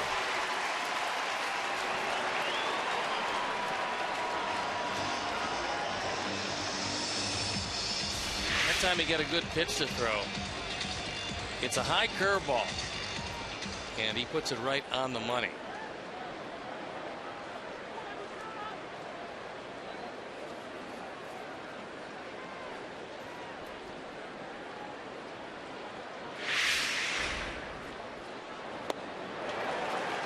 As he gets him for the 3rd time. Yeah, you can't do it as much today, but you get years past. You get some certain umpires. They will get just as hot at the pitcher as a hitter. I'm sure you've had some umpires that. Oh yeah, well. And what you do is you just step out. You step out, and they'll let you step out as much as you want, just to upset the pitcher.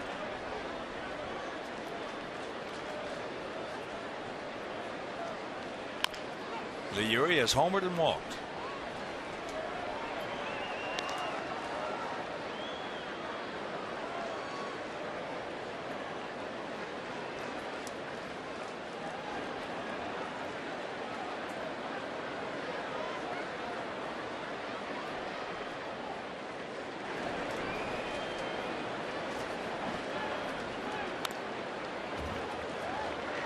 In case you're wondering where that home run went, it went not down the line. It was right over the center field fence.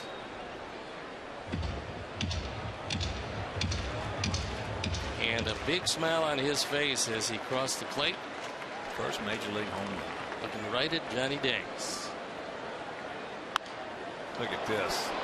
Boy, that is sweet there. That's a little Rod Carew-ish. You're playing center field and the guy's hit one over your head out of the ballpark. You don't expect him to then dunk one in front of you.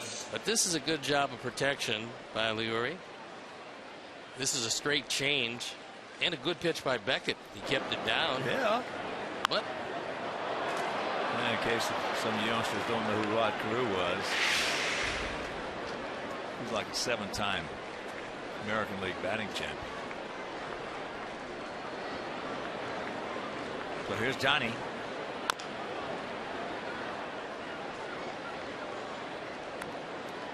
And that hit clears away for Adam Eaton to lead off next inning after Johnny Danks makes this out.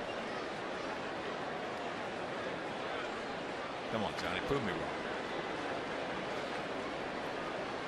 It'll be because he's not trying. Get through there. Oh, what a play by D. Gordon. Can he get it out? He does, but the throw is wide. Now it gives Adam Eaton a chance to knock in a run. Well, Gordon hurried the play, and he doesn't have the time to look at it, obviously, but he's got to get the feeling that John Danks is not going to be tearing it up down the line. It goes as a base hit. This is a good part of it. and Gordon hurrying so much, John was nowhere in the picture. He was pretty much going to concede the out once Gordon caught the ball. The second major league hit for Johnny Danks, and the 9th for the Sox tonight. So here's Adam. He's grounded to second, grounded to third, and double just inside. Hard double just inside that left field foul.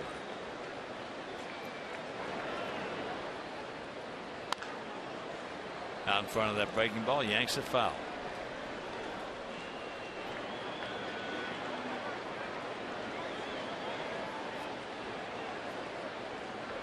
Rod Carew, as I mentioned, 7-time batting champion, 328 career average. And one of the best I have ever seen at 2-strike bunts against left-handed pitchers. Tough left-handed. He did that really well.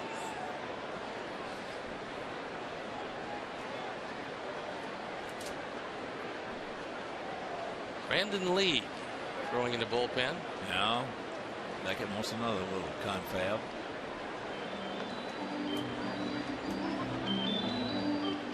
Boy, you're talking about a natural. That was Rod Carew. He was just a natural. You know, he didn't play baseball until after he got out of high school. He was from Panama and had a most unique hitting style. Some great hands. Great hands. All he did was just turn them over.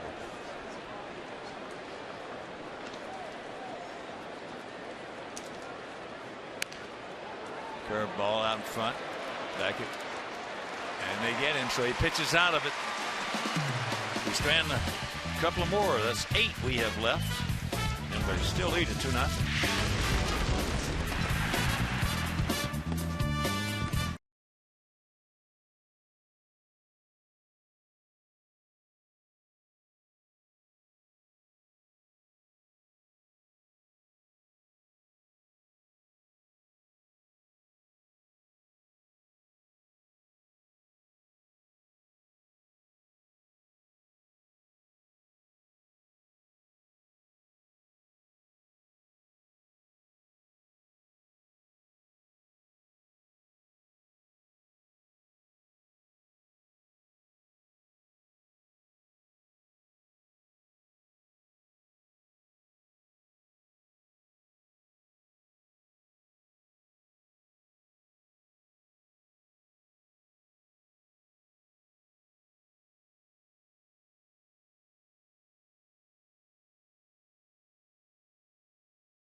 In Joliet tomorrow at 5 for a chance to be on Beer Money. Be on the show where we ask the questions and you win the cash. Don't miss your shot to be on Beer Money, presented by Coors Light, and test your sports trivia knowledge.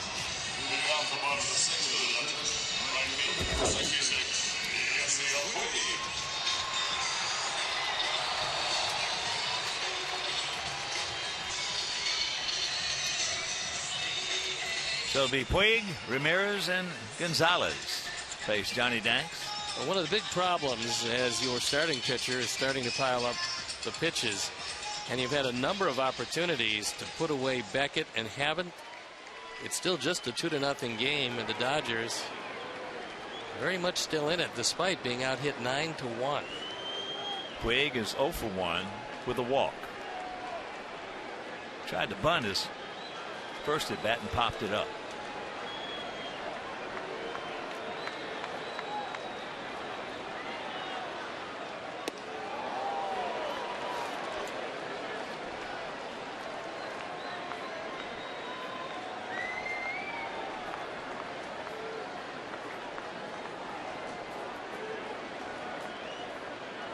This is the 21st meeting between these two teams in their league.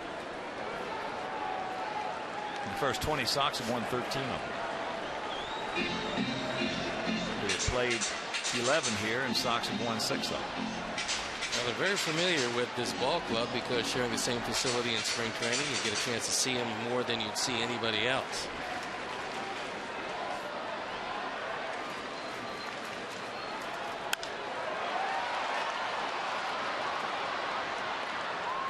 Big out.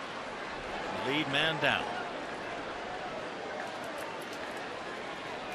Dodgers shortstop number 13, Hanley Ramirez.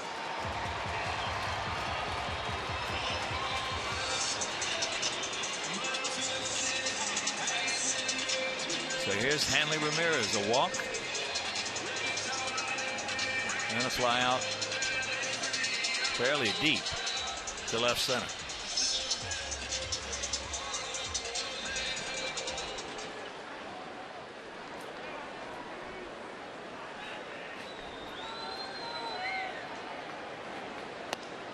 Drops the hook on him.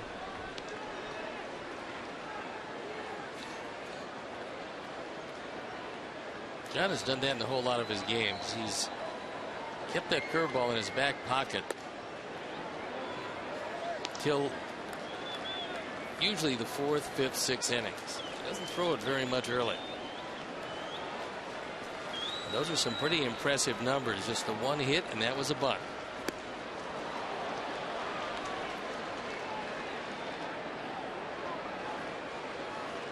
Johnny, even before his injury, he's a field pitcher. Like you were. You were a field pitcher. I didn't have his changeup. His changeup is no, you didn't. Is a he big, didn't have your curveball either. It's a big difference maker, though. And he gets him on a called third. Hanley a little unhappy, and you can kind of understand why. He's looking back at Kerwin Danley and saying, Kerwin, I thought this was inside. And he has a point. So here is Gonzalez. Grounded to second, then reached base on an arrow by Gordon. And that arrow, if he missed it, was more of a mental type arrow. He bobbled it. He knew who was running. He knew he didn't have that good a speed, but he tried to rush it, which was a mental mistake. And just couldn't find the ears.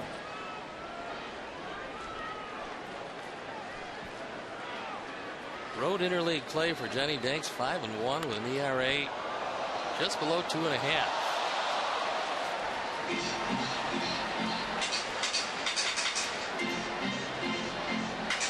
And he might have one more chance at that as we do travel to San Francisco to play the Giants.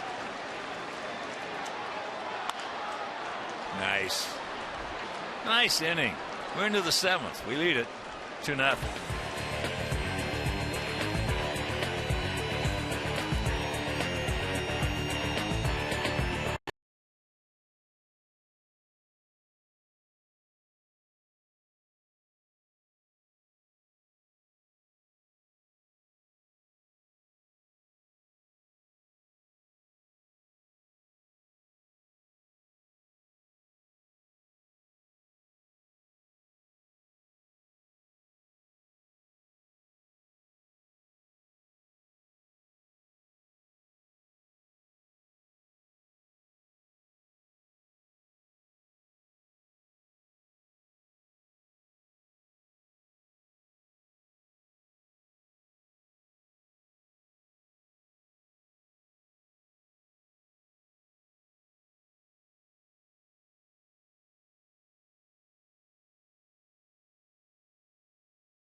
deck overlooking left field at our place is accessible from the 100, 300, and 500 levels. Young Sox fans can learn baseball fundamentals from Chicago White Sox training academy coaches. And the space features batting and pitching cages, base running areas, and baseball skill instruction. And it's all from Xfinity, your home for the most live sports. We've got a new pitcher coming in the game, and it is Brandon Lee. He's 1-2, his ERA a fine 2.17 on for the 23rd time. It could very well be that Dodgers have a day off tomorrow before they travel to Colorado and Cincinnati, and Don Mattingly might have wanted to actually make the charter, which is why he took out Josh Beckett. It was astonishingly slow this evening. Well, Brandon, of the 100 leagues, at one time he could hit 100. He had one of the best arms around, and at points in his career he's been given the closer role only to then lose it. First pitch low and away to Gordon. Gordon's 1 for 3. And he has faced Brandon 4 times, has a couple of hits. And he's got the catbird seat 2-0.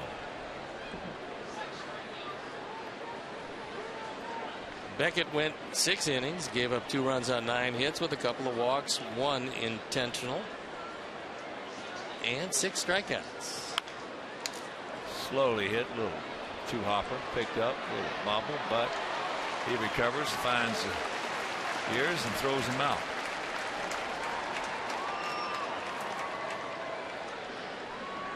Batting next, first baseman Jose Abreu.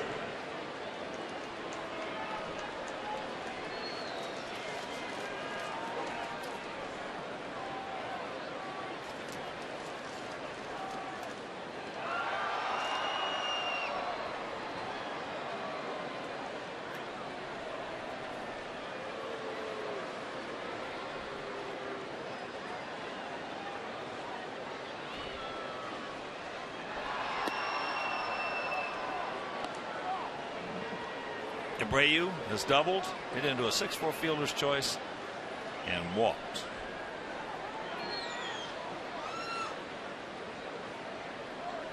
Which was a pitch around.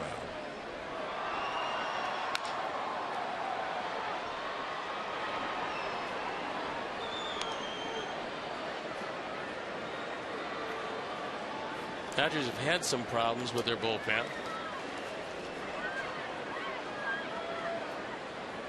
Kenley Jansen, their closer, has been pretty good. He's 17-19 in saves, but it's been getting to him that has been a problem.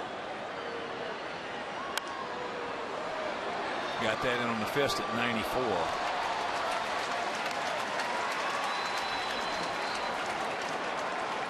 There's a big right-hander. That man can throw hard. We saw him in the opening game. He struck out the side. Did give up a hit. Hard thrower.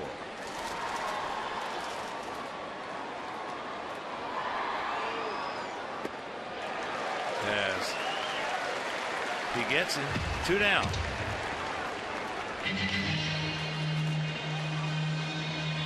Here's Adam. Adam 1 for 3, a homer. Just a bullet out of here. Low line drive into the bleachers in right field.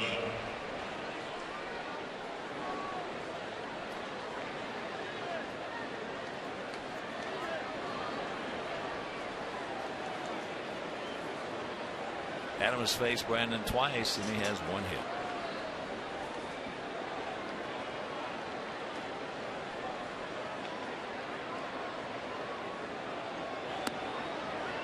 Dodgers last year, from this last night's telecast, had a streak of 50 games last year that my partner and I have never seen the like of. They keep thinking that they've got that in them this year. They keep talking about the fact that if they're going to do that, they can stack it up. They're not going to do that this year. And the reason is it was kind of the convergence of things that can't happen again. Puig came up. Well, he's already here, and Hanley Ramirez came back in 86 games. He had 345, and he's already here. So the infusion of those two guys on a ball club that was struggling before that is one of those years. I mean, that's one of the great runs which took him into the postseason. 42-8. 42-8. No, you gave the ABCs on it yesterday because it's not going to happen again. It can't happen again.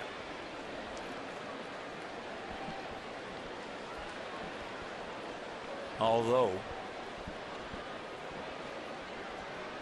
if they're healthy, there's not a position players. If they're healthy, there's not a team in baseball more talented than this one. Well, they're going to get Crawford back, and they'll get him back in less than a week, and that is going to help him because Crawford is a good, solid player. They missed Juan Uribe. He was hitting .303, and he's just a terrific fielder at third. Get through. Little backhand, the throw. Good play by D. Gordon. 7th inning stretch. It is 2-0. Good guys.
Now drinking in right field, number 25, Moises Sierra. Moving from right field to left field, number 30, Alejandro Diaz. Leading off the bottom of the 7th for the Dodgers, left fielder number 27, Matt Kemp. It's a 2-0 game, and there are some defensive changes. Moises Sierra checks in right field, and that shifts Alejandro Diaz over to left field and takes Adam Dunn out of the ball game.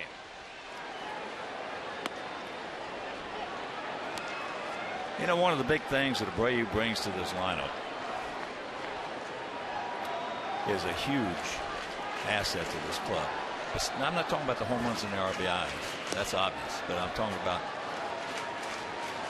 when he is here and he's in this lineup, almost everybody on this club, position players, know what they're going to do. They know what their job is. And that is, you playing with Baltimore, that club was the epitome of every ball player driving to the park that they knew what their job was. Well, he had the best 3 and 4 switch hitting combination I can remember with Kenny Singleton and Eddie Murray. I can't remember 2 switch hitters hitting 3 and 4 to be a whole lot better than those 2 guys, if ever. Well, you know, Eddie Murray, to me, I didn't like the guy, but I'll tell you one thing right now. He's the best first baseman that I've ever seen. 504 homers. Switch hitter. Over 3,000 hits. Come on. That ball hits center field. And when he first came in, he was a good first baseman. I mean, a smart one and a good one. he actually came up because Lee May was there, and Earl didn't want to take a veteran off first. Eddie came up as a very talented first baseman, but he was a designated hitter when he came up. Yeah. Well, he became one of the best first basemen in the American League. But they asked me a few years ago to put my all-time team down. And Eddie Murray was at first base. Van Slyke was hit by a pitch and walked.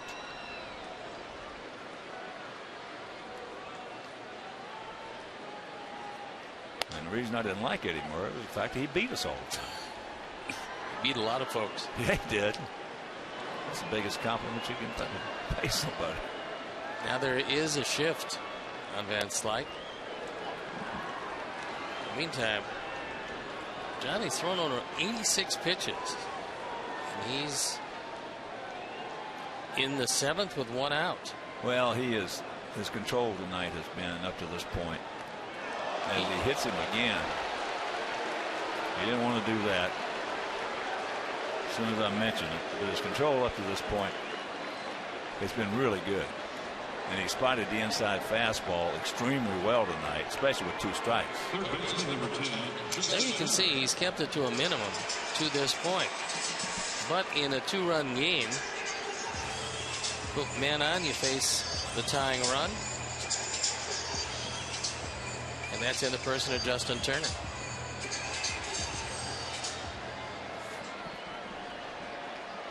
Yeah, but Abreu, when he's in there, when guys come to the ballpark, everybody knows what their job is.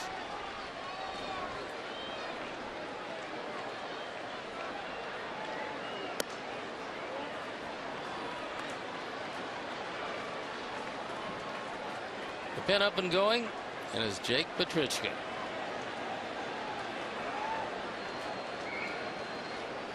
We saw Jake last night. Threw a quality inning the first game. That was in relief of Quintana. Threw a spotless 7th. But last night, little problem with his control. Yeah, he did. And then Putnam came on, bailed him in the ball club out.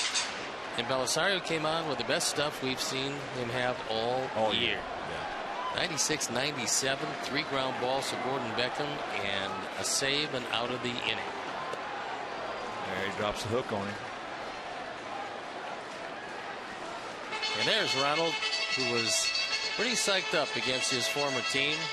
That's the hardest we've seen him throw. Best movement he's had all year.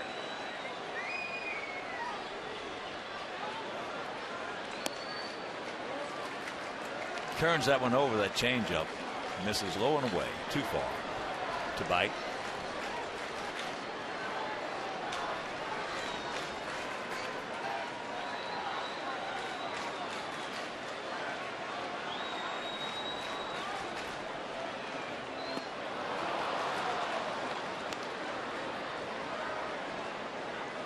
He gone.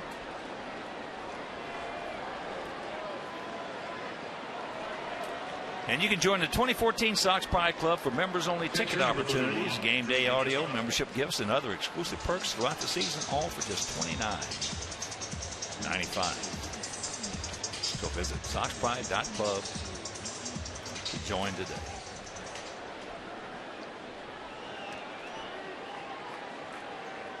Here's Butera.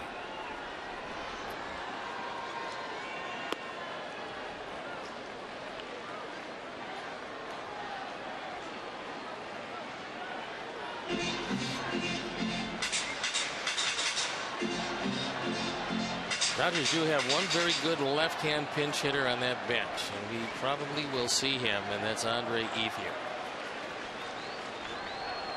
He's driven in 4 runs in 6 pinch hit appearances. That'll work. That will work. And on cue, Andre's getting ready.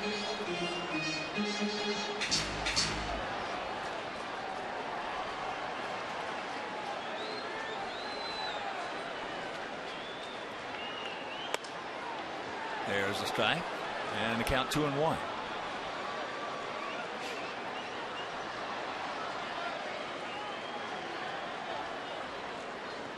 Gutierrez made his major league debut against our club back in 2010, and that was against Johnny Danks. Meanwhile, the count's 3-1.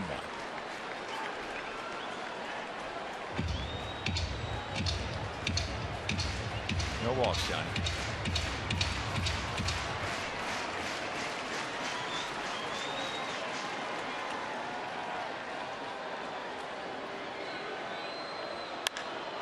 That's a can of corn. And that'll retire the side. We finished 7 and we lead it 2-0.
Tweet your photo to #SouthsideFanPhoto for a chance to be shown on our broadcast. Brought to you by AT&T. There is a very happy family. Probably happy that Brian Wilson and his beard are coming into this one. He's 0-2 his ERA. 6 3/4. 22 hits and 18 2/3. He's walked 16. That's not good. And left-handers are killing it.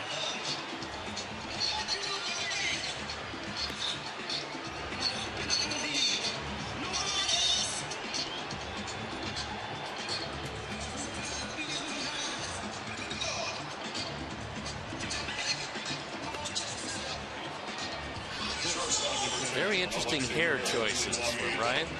What? Very interesting hair choices for Brian. What's that? I didn't hear you. Wow. Yeah.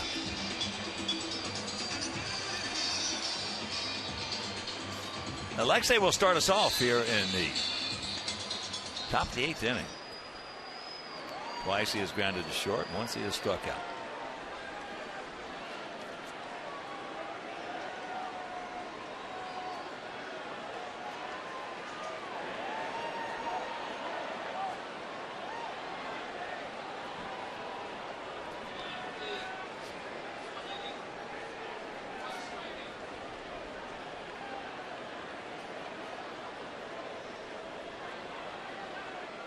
Outfield slightly to the right. Drops a breaking ball on him.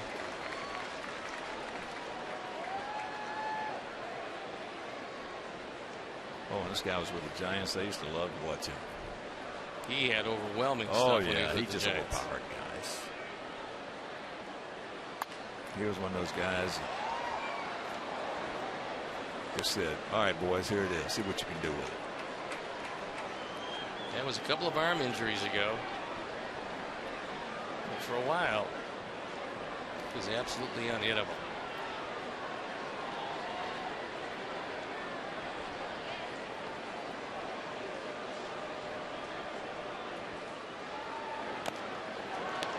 Just did get a piece of it. Well, in consecutive years, he had 41, 38, 48, and 36 saves. The San Francisco Giants. Those are pretty big numbers. And the ERAs were 274, 181, 311. In that first year, 462 with 41 saves. I remember a few years ago when I was watching the game. He came in to get what they call the quote inning of work. He hadn't pitched in a while. He must have given up 5 runs. It's probably the inning with the 462, which is why, from a closing standpoint, look at the saves, look at the opportunities, and forget the ERA because it really doesn't matter. Right. Outfield straight up, bunched a bit. Good rip by Alexei.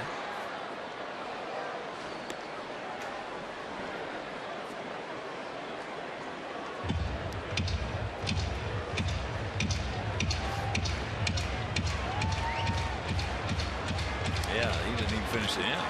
Coach had to go out and get it. That happens so often. The abundance of runs when you don't have any adrenaline, when you're going to get that inning to knock the rust off.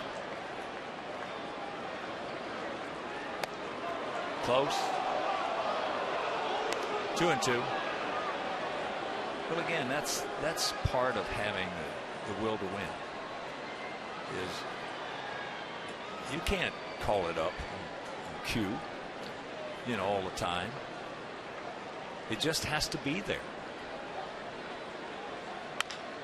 There's a chopper. Ramirez tried to keep his glove down. He did, but the ball came up. That's going to be an interesting call. Could go either way. That's right. Either way, you call it. Probably right. It could be E9. And that's the 9th error on the E6. More importantly, we got the leadoff man aboard. With a chance to get an all-important insurance run. At least one. Alejandro's 2 for 3.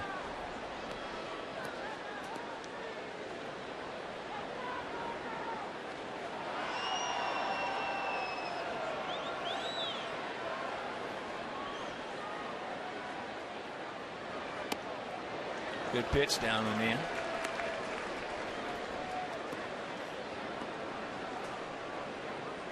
And I was talking with some Dodger people before the game. We were talking about that very same thing. About guys that have that on a daily basis that will to win.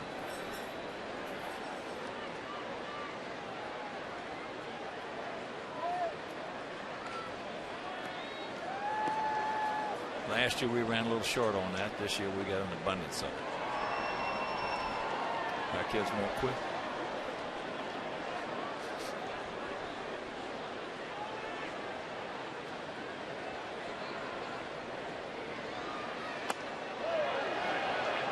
Yeah, he did. He will get more check swings called on him than any hitter in this league. There is no doubt, and it's his style. He's right on top of the plate, and when he opens up, almost invariably, whoever is getting appealed to is going to say he swung. I'm going to put you back in the Wayback Machine now. Just picture Al McRae. Very seldom ever got called for a check swing.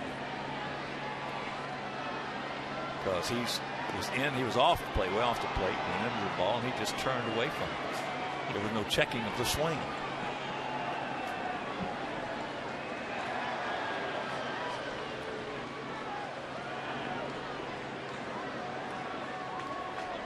The 0-2 pitch.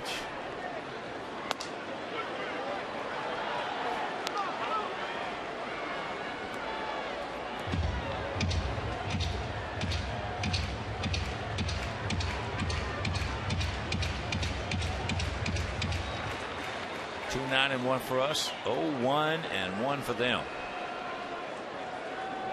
Here in the top of the 8th inning.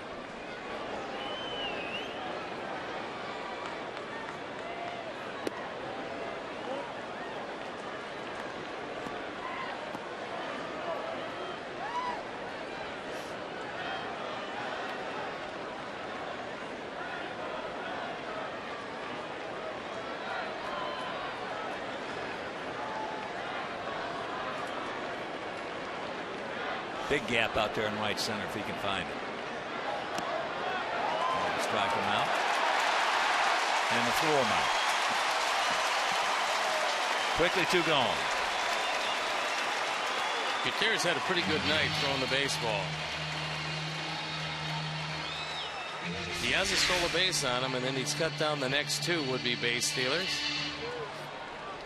This one is, again, right on the money and no chance at all for Ramirez. Well, there are not a whole bunch of guys better at catching than throwing than Drew. He's really good. And, you know, I'll tell you what. He's serious here. He's had some good at-bats.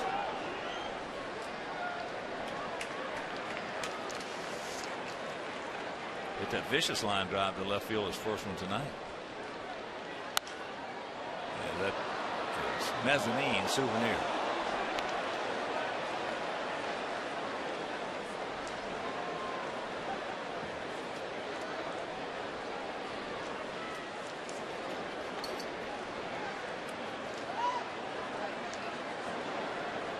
Come on, Tyler.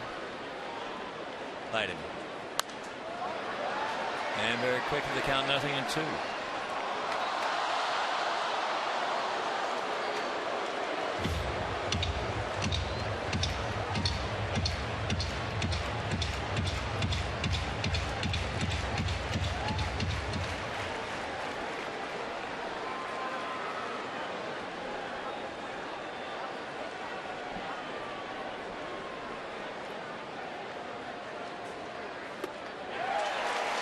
Gets him. Tyler having a rough night. 4 strikeouts. We'll go to the bottom of the 8th, leading 2-0.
And you can see your name in lights at US Cellular Field. In an upcoming game, wish someone a happy birthday, congratulations, happy anniversary, and much, much more.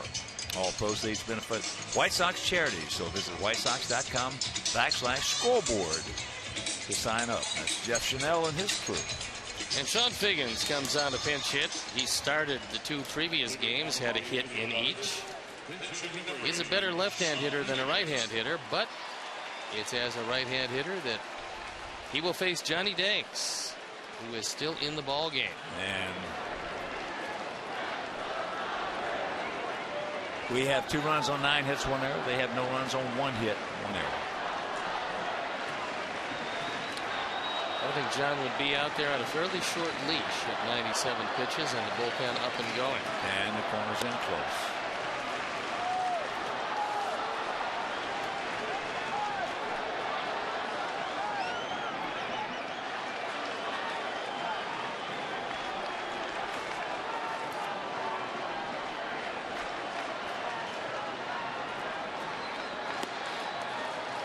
Count evens at 1. Biggins 4 for 27 lifetime.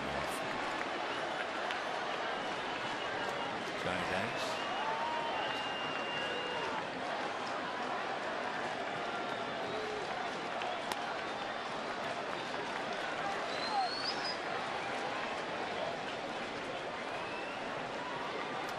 Two and one to count.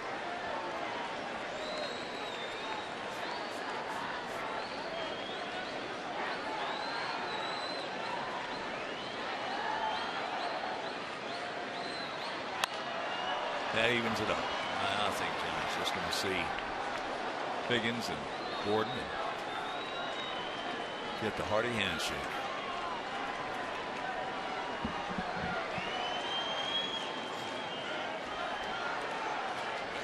Johnny's one of those few guys left that if you want him to and he's able to, he will give you 9.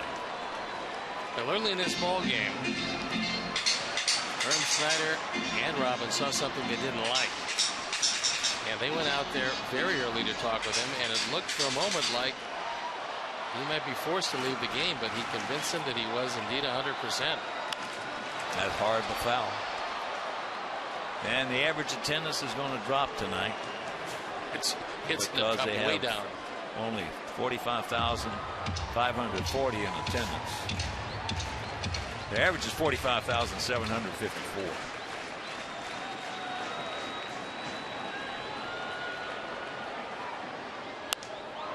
That's popped up.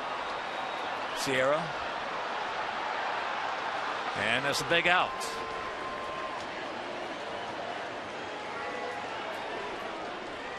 Well, Stan Kasten and his group coming in here taking over this thing.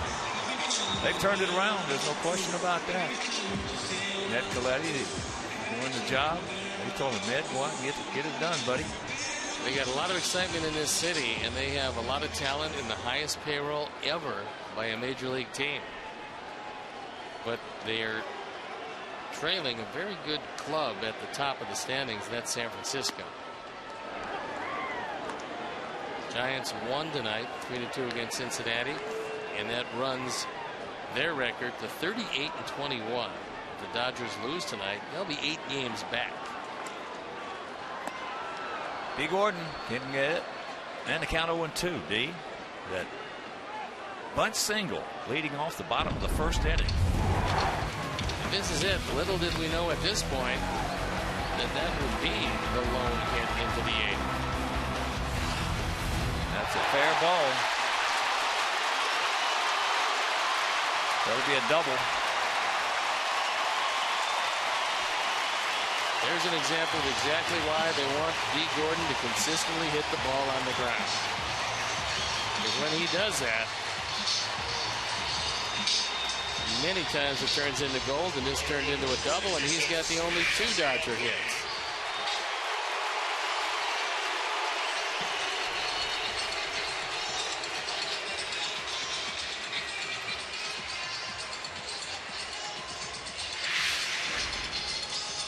Robin takes a long, slow walk out with Puig and Ramirez coming. That's going to be it for Johnny Danks. So as John walks out after a job well done, we'll step out and be back after these messages.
#1 live streaming sports service is celebrating 12 years. So join the millions of subscribers. Watch every out-of-market game streamed live online or on the go in true HD. MLB.TV Premium includes a free at-bat 14 subscription allowing you to watch live baseball on over 400 mobile and connected devices. Blackout and other restrictions may apply, so visit WhiteSox.com for details. Zach Putnam comes into the game. And Zach is 2-1. His ERA 154 on for the 17th time. He pitched an inning and a third last night. No runs. Gave up a hit. Gave up a walk. But he shut the door. And he's going to face a very tough Yasiel Puig and Hanley Ramirez. John Danks was absolutely terrific today. Good straight change. Good fastball. He spotted it very well. Used that inside corner as well as he could possibly use it.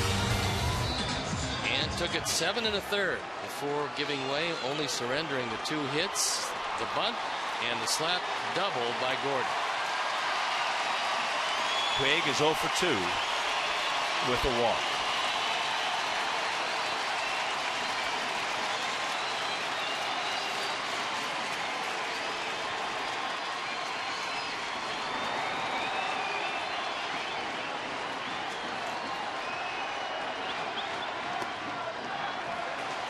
Takes down low. With his walk tonight, he has been on base in 36 consecutive games. That's the longest active streak in the major league.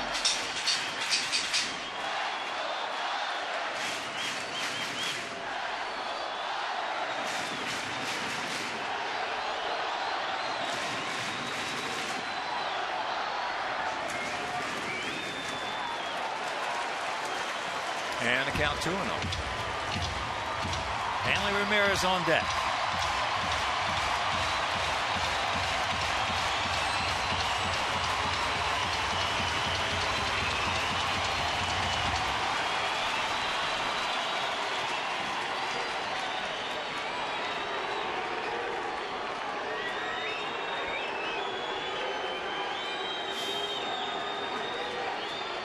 There he goes.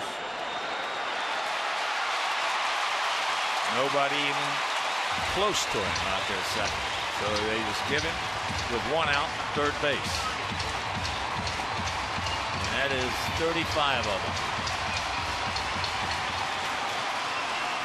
Now you're forced to play the infield back. You're conceding a run in a 2-run game.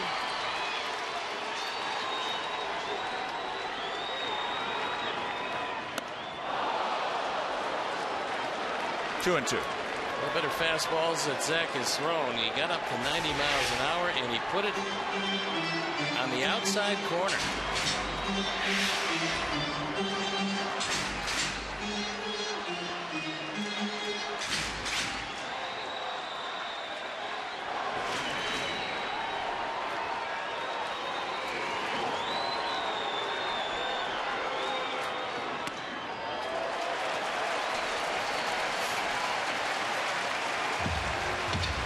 Count is full.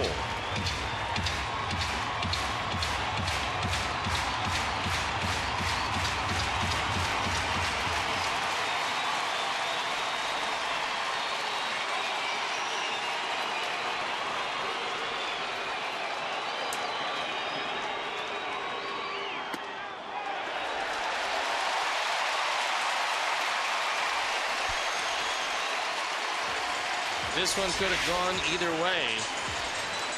Sherwin Danley called it ball 4, so puts a tying run on.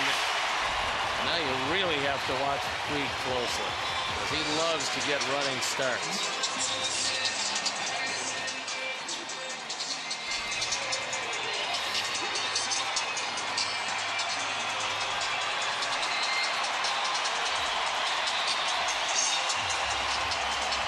Ramirez has walked, flied out deep to left center, and struck out, called out on an inside fastball.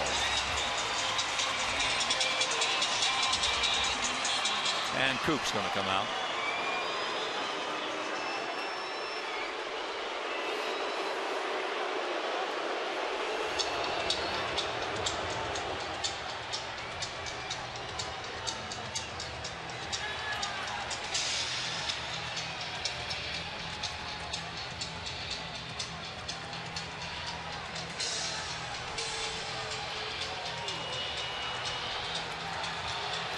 And Needless Robin to is say, Kerwin's had a tough night tonight. He's had a tough night behind the plate. He's had a tough night with the ball and strikes. He's had a tough night.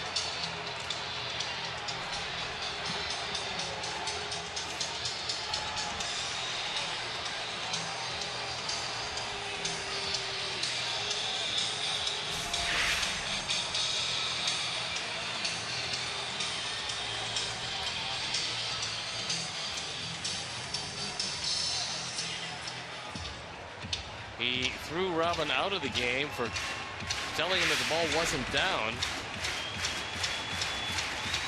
And so Robin gets a heave-ho and then got his money's worth.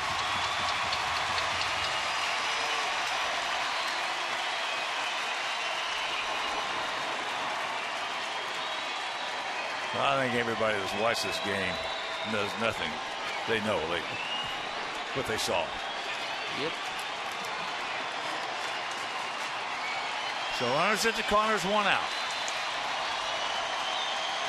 Ninth time Robin has been thrown out of the game, his second this year.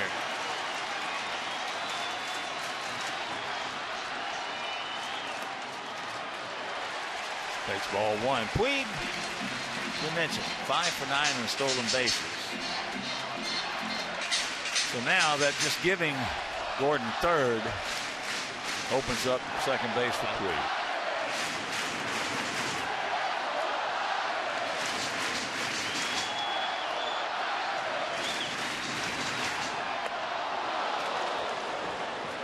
Well, you'd love to get the ground ball out of Ramirez before Puig has a chance to take off and steal second. Well, chances are the way you're going to get the ground ball with Hanley Ramirez, it's got to be the splitter, or it's got to be something off speed down. You're probably not going to get it on a fastball. Grounded into 5 double plays.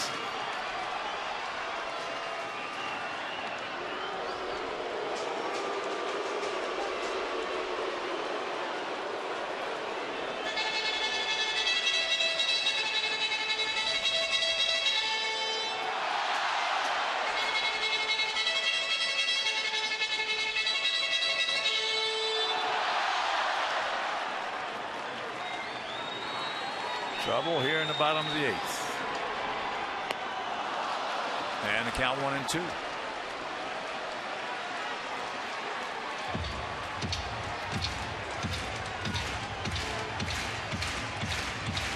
If it ain't broke, don't fix it.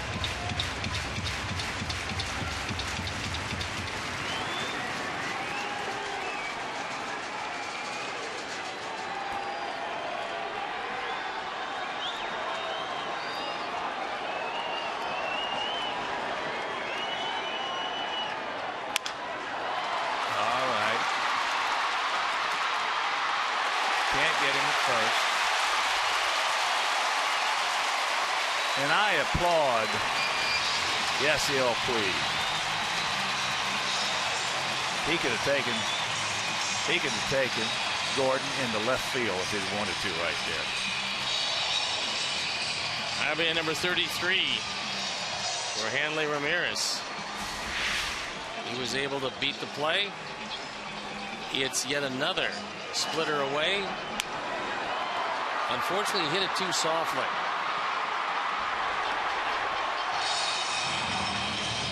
But that's going to be it for Putnam as Gordon cuts the lead in half. And it's a 2-1 game, and we'll step out and be back after these messages.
this here. His ERA 5.85 on for the 30th time.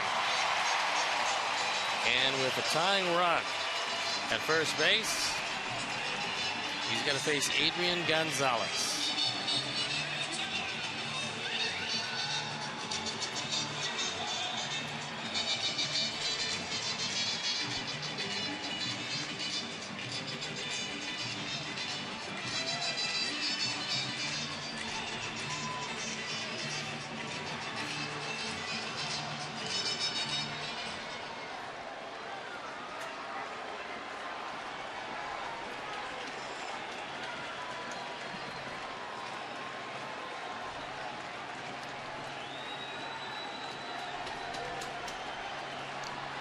Gonzalez 0 for 3 tonight.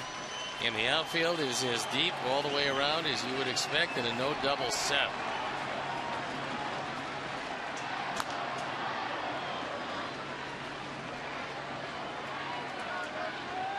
Two 9-1 for us, 1-2 and 1 for them. Sierra is way back there in right field. He's almost on the track. And Gonzalez, career against Scott Downs, 0 for.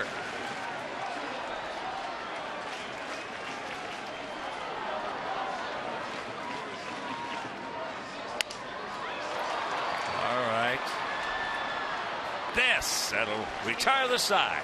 Good job by Putnam and Downs, and we'll go to the 9th.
.273 on for the 25th time. He's been around a long time, and he has found a resurrection of his career in the bullpen for the Dodgers. Just as we promised you earlier in the game, it's Miller time, brought to you by Miller Lite. It's our Miller moment, and it is the first career home run for Leury Garcia. And this one came in the 3rd inning, leading off against Josh Beckett over the center field wall. Hit it right over the 9. And that's 395. It might behoove us to get another point or two.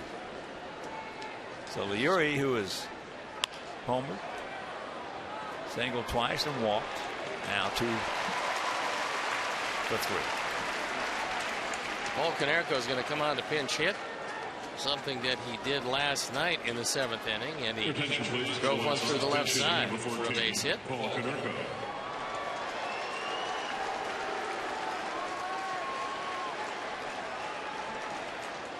Paulie, who was 4 for 20 against Jamie Wright. For some reason, I would have said that he had much better luck than that against this guy. Maybe there were 2 or 3 real big hits off of him. Last year he was at Tampa Bay. He was a pretty durable reliever. 2-2, 3.09 ERA in 66 appearances. Seems like he's been around forever. He has been. He has been around forever. He seems to put up pretty decent numbers wherever he's gone.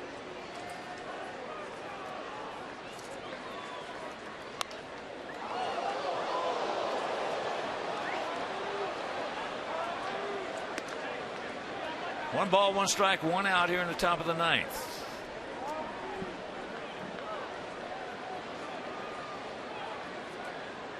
Adam Eaton on deck.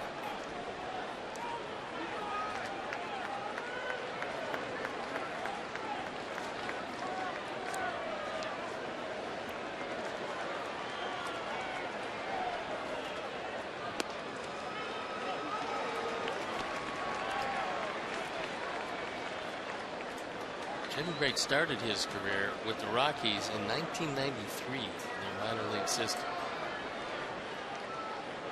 That is a while ago.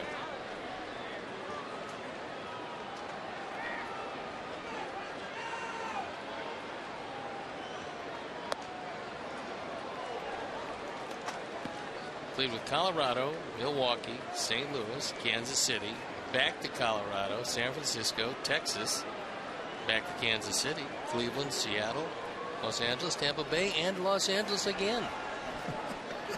Getting a lot of trouble. He has moved around. Yeah.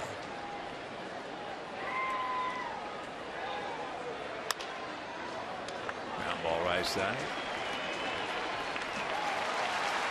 2 down. And here comes Adam. He's 1 for 4 with a sharp, hard double lined over the head of Justin Turner at third base.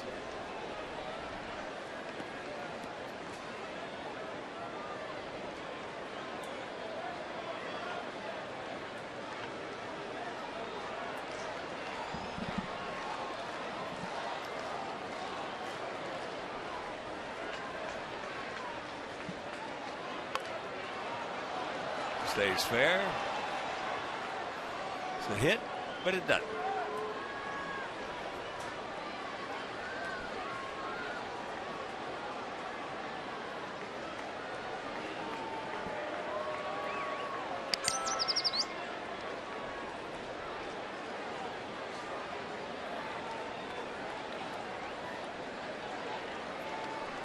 Boston at Cleveland, top of the 10th, tied at 4. They had a long delay there.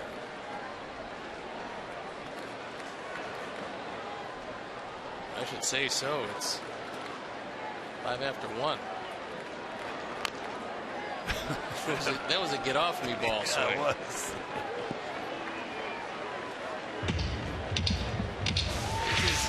I got to hit you before you hit me. I love to watch this little guy play. He gives you every ounce of what he's got every day.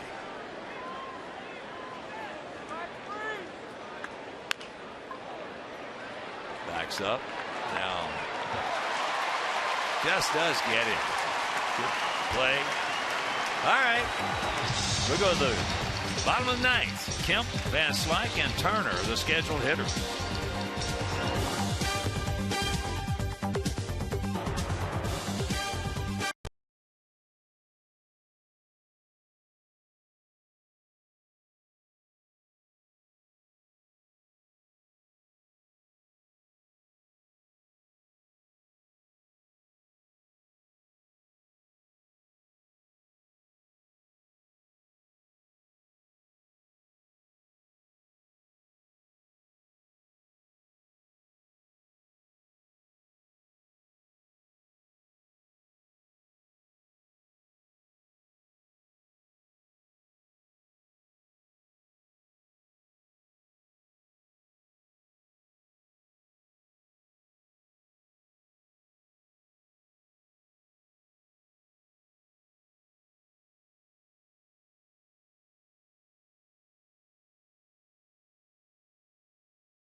ERA just under 5, on for the 27th time. He picked up his 4th save last night.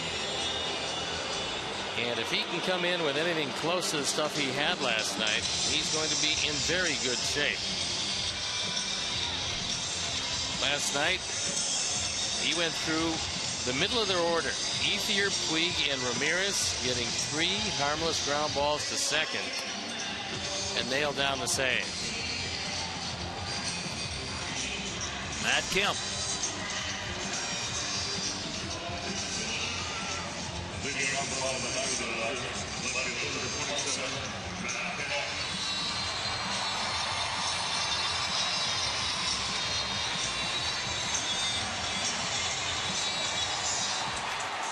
Kemp 0 for 3. He's grounded to third, struck out, and fly to center.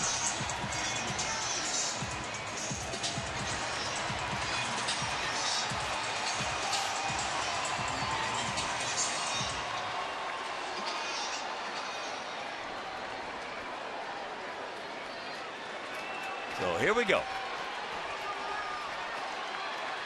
Leury Garcia back, way back, and guarding the line. As that pitch up and in at 95.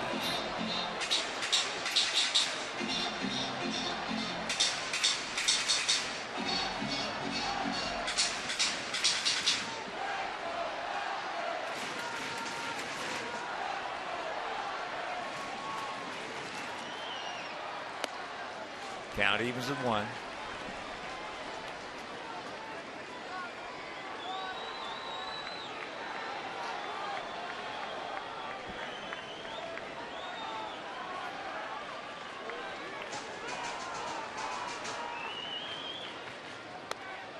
And the count 1-2. Boy, put that pitch right exactly on top of the pitch before. Take a look at the location of this one.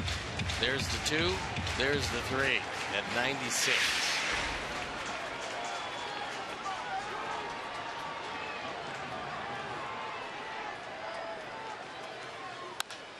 There's a chopper 2 hopper and a big out. That one at 97. That's why he was a little tardy. He is rushing it up there.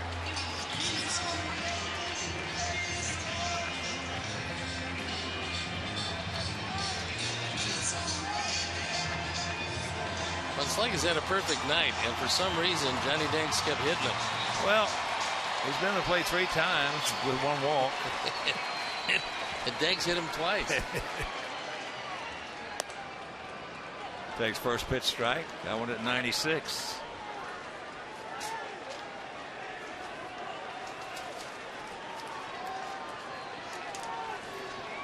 Outfield straight up, spread out. Count evens at 1.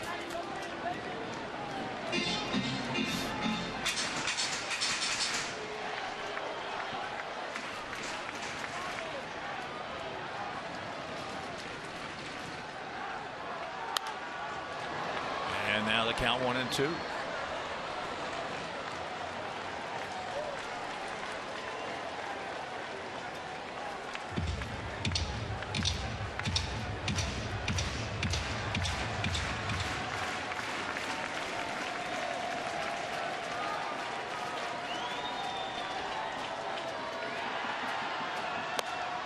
He gone.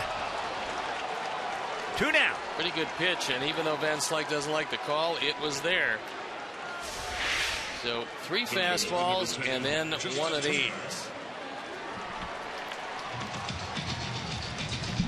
Slider on the outside corner. And 1 out to go, and it's Justin Turner. He's 0 for 3, grounded into a double play. Sandwiched in between a fly out and a strikeout.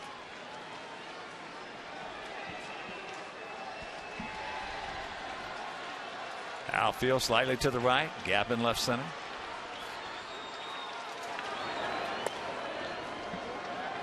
Pretty good pitch, didn't get it. It's Andre Ethier in the on deck circle as Don Mattingly has waited as long as he can to use his most productive pinch hitter. 1-1. And he might not get a chance.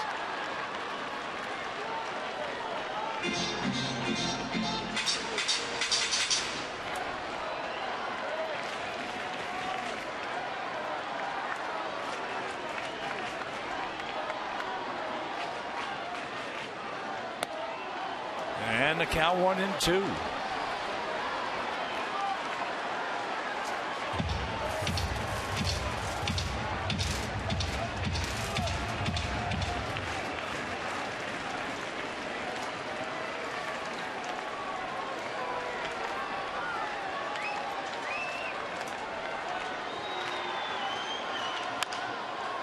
Back comes chopper to Hopper, and this ball game is over. Belisario. We just have to carry a set of Dodger uniforms around, put them on the opposition, and let Belisario throw against them. Because the last two nights, he was absolutely unhittable.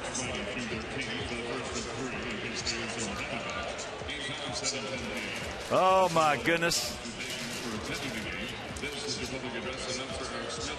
And let's check out our GMC.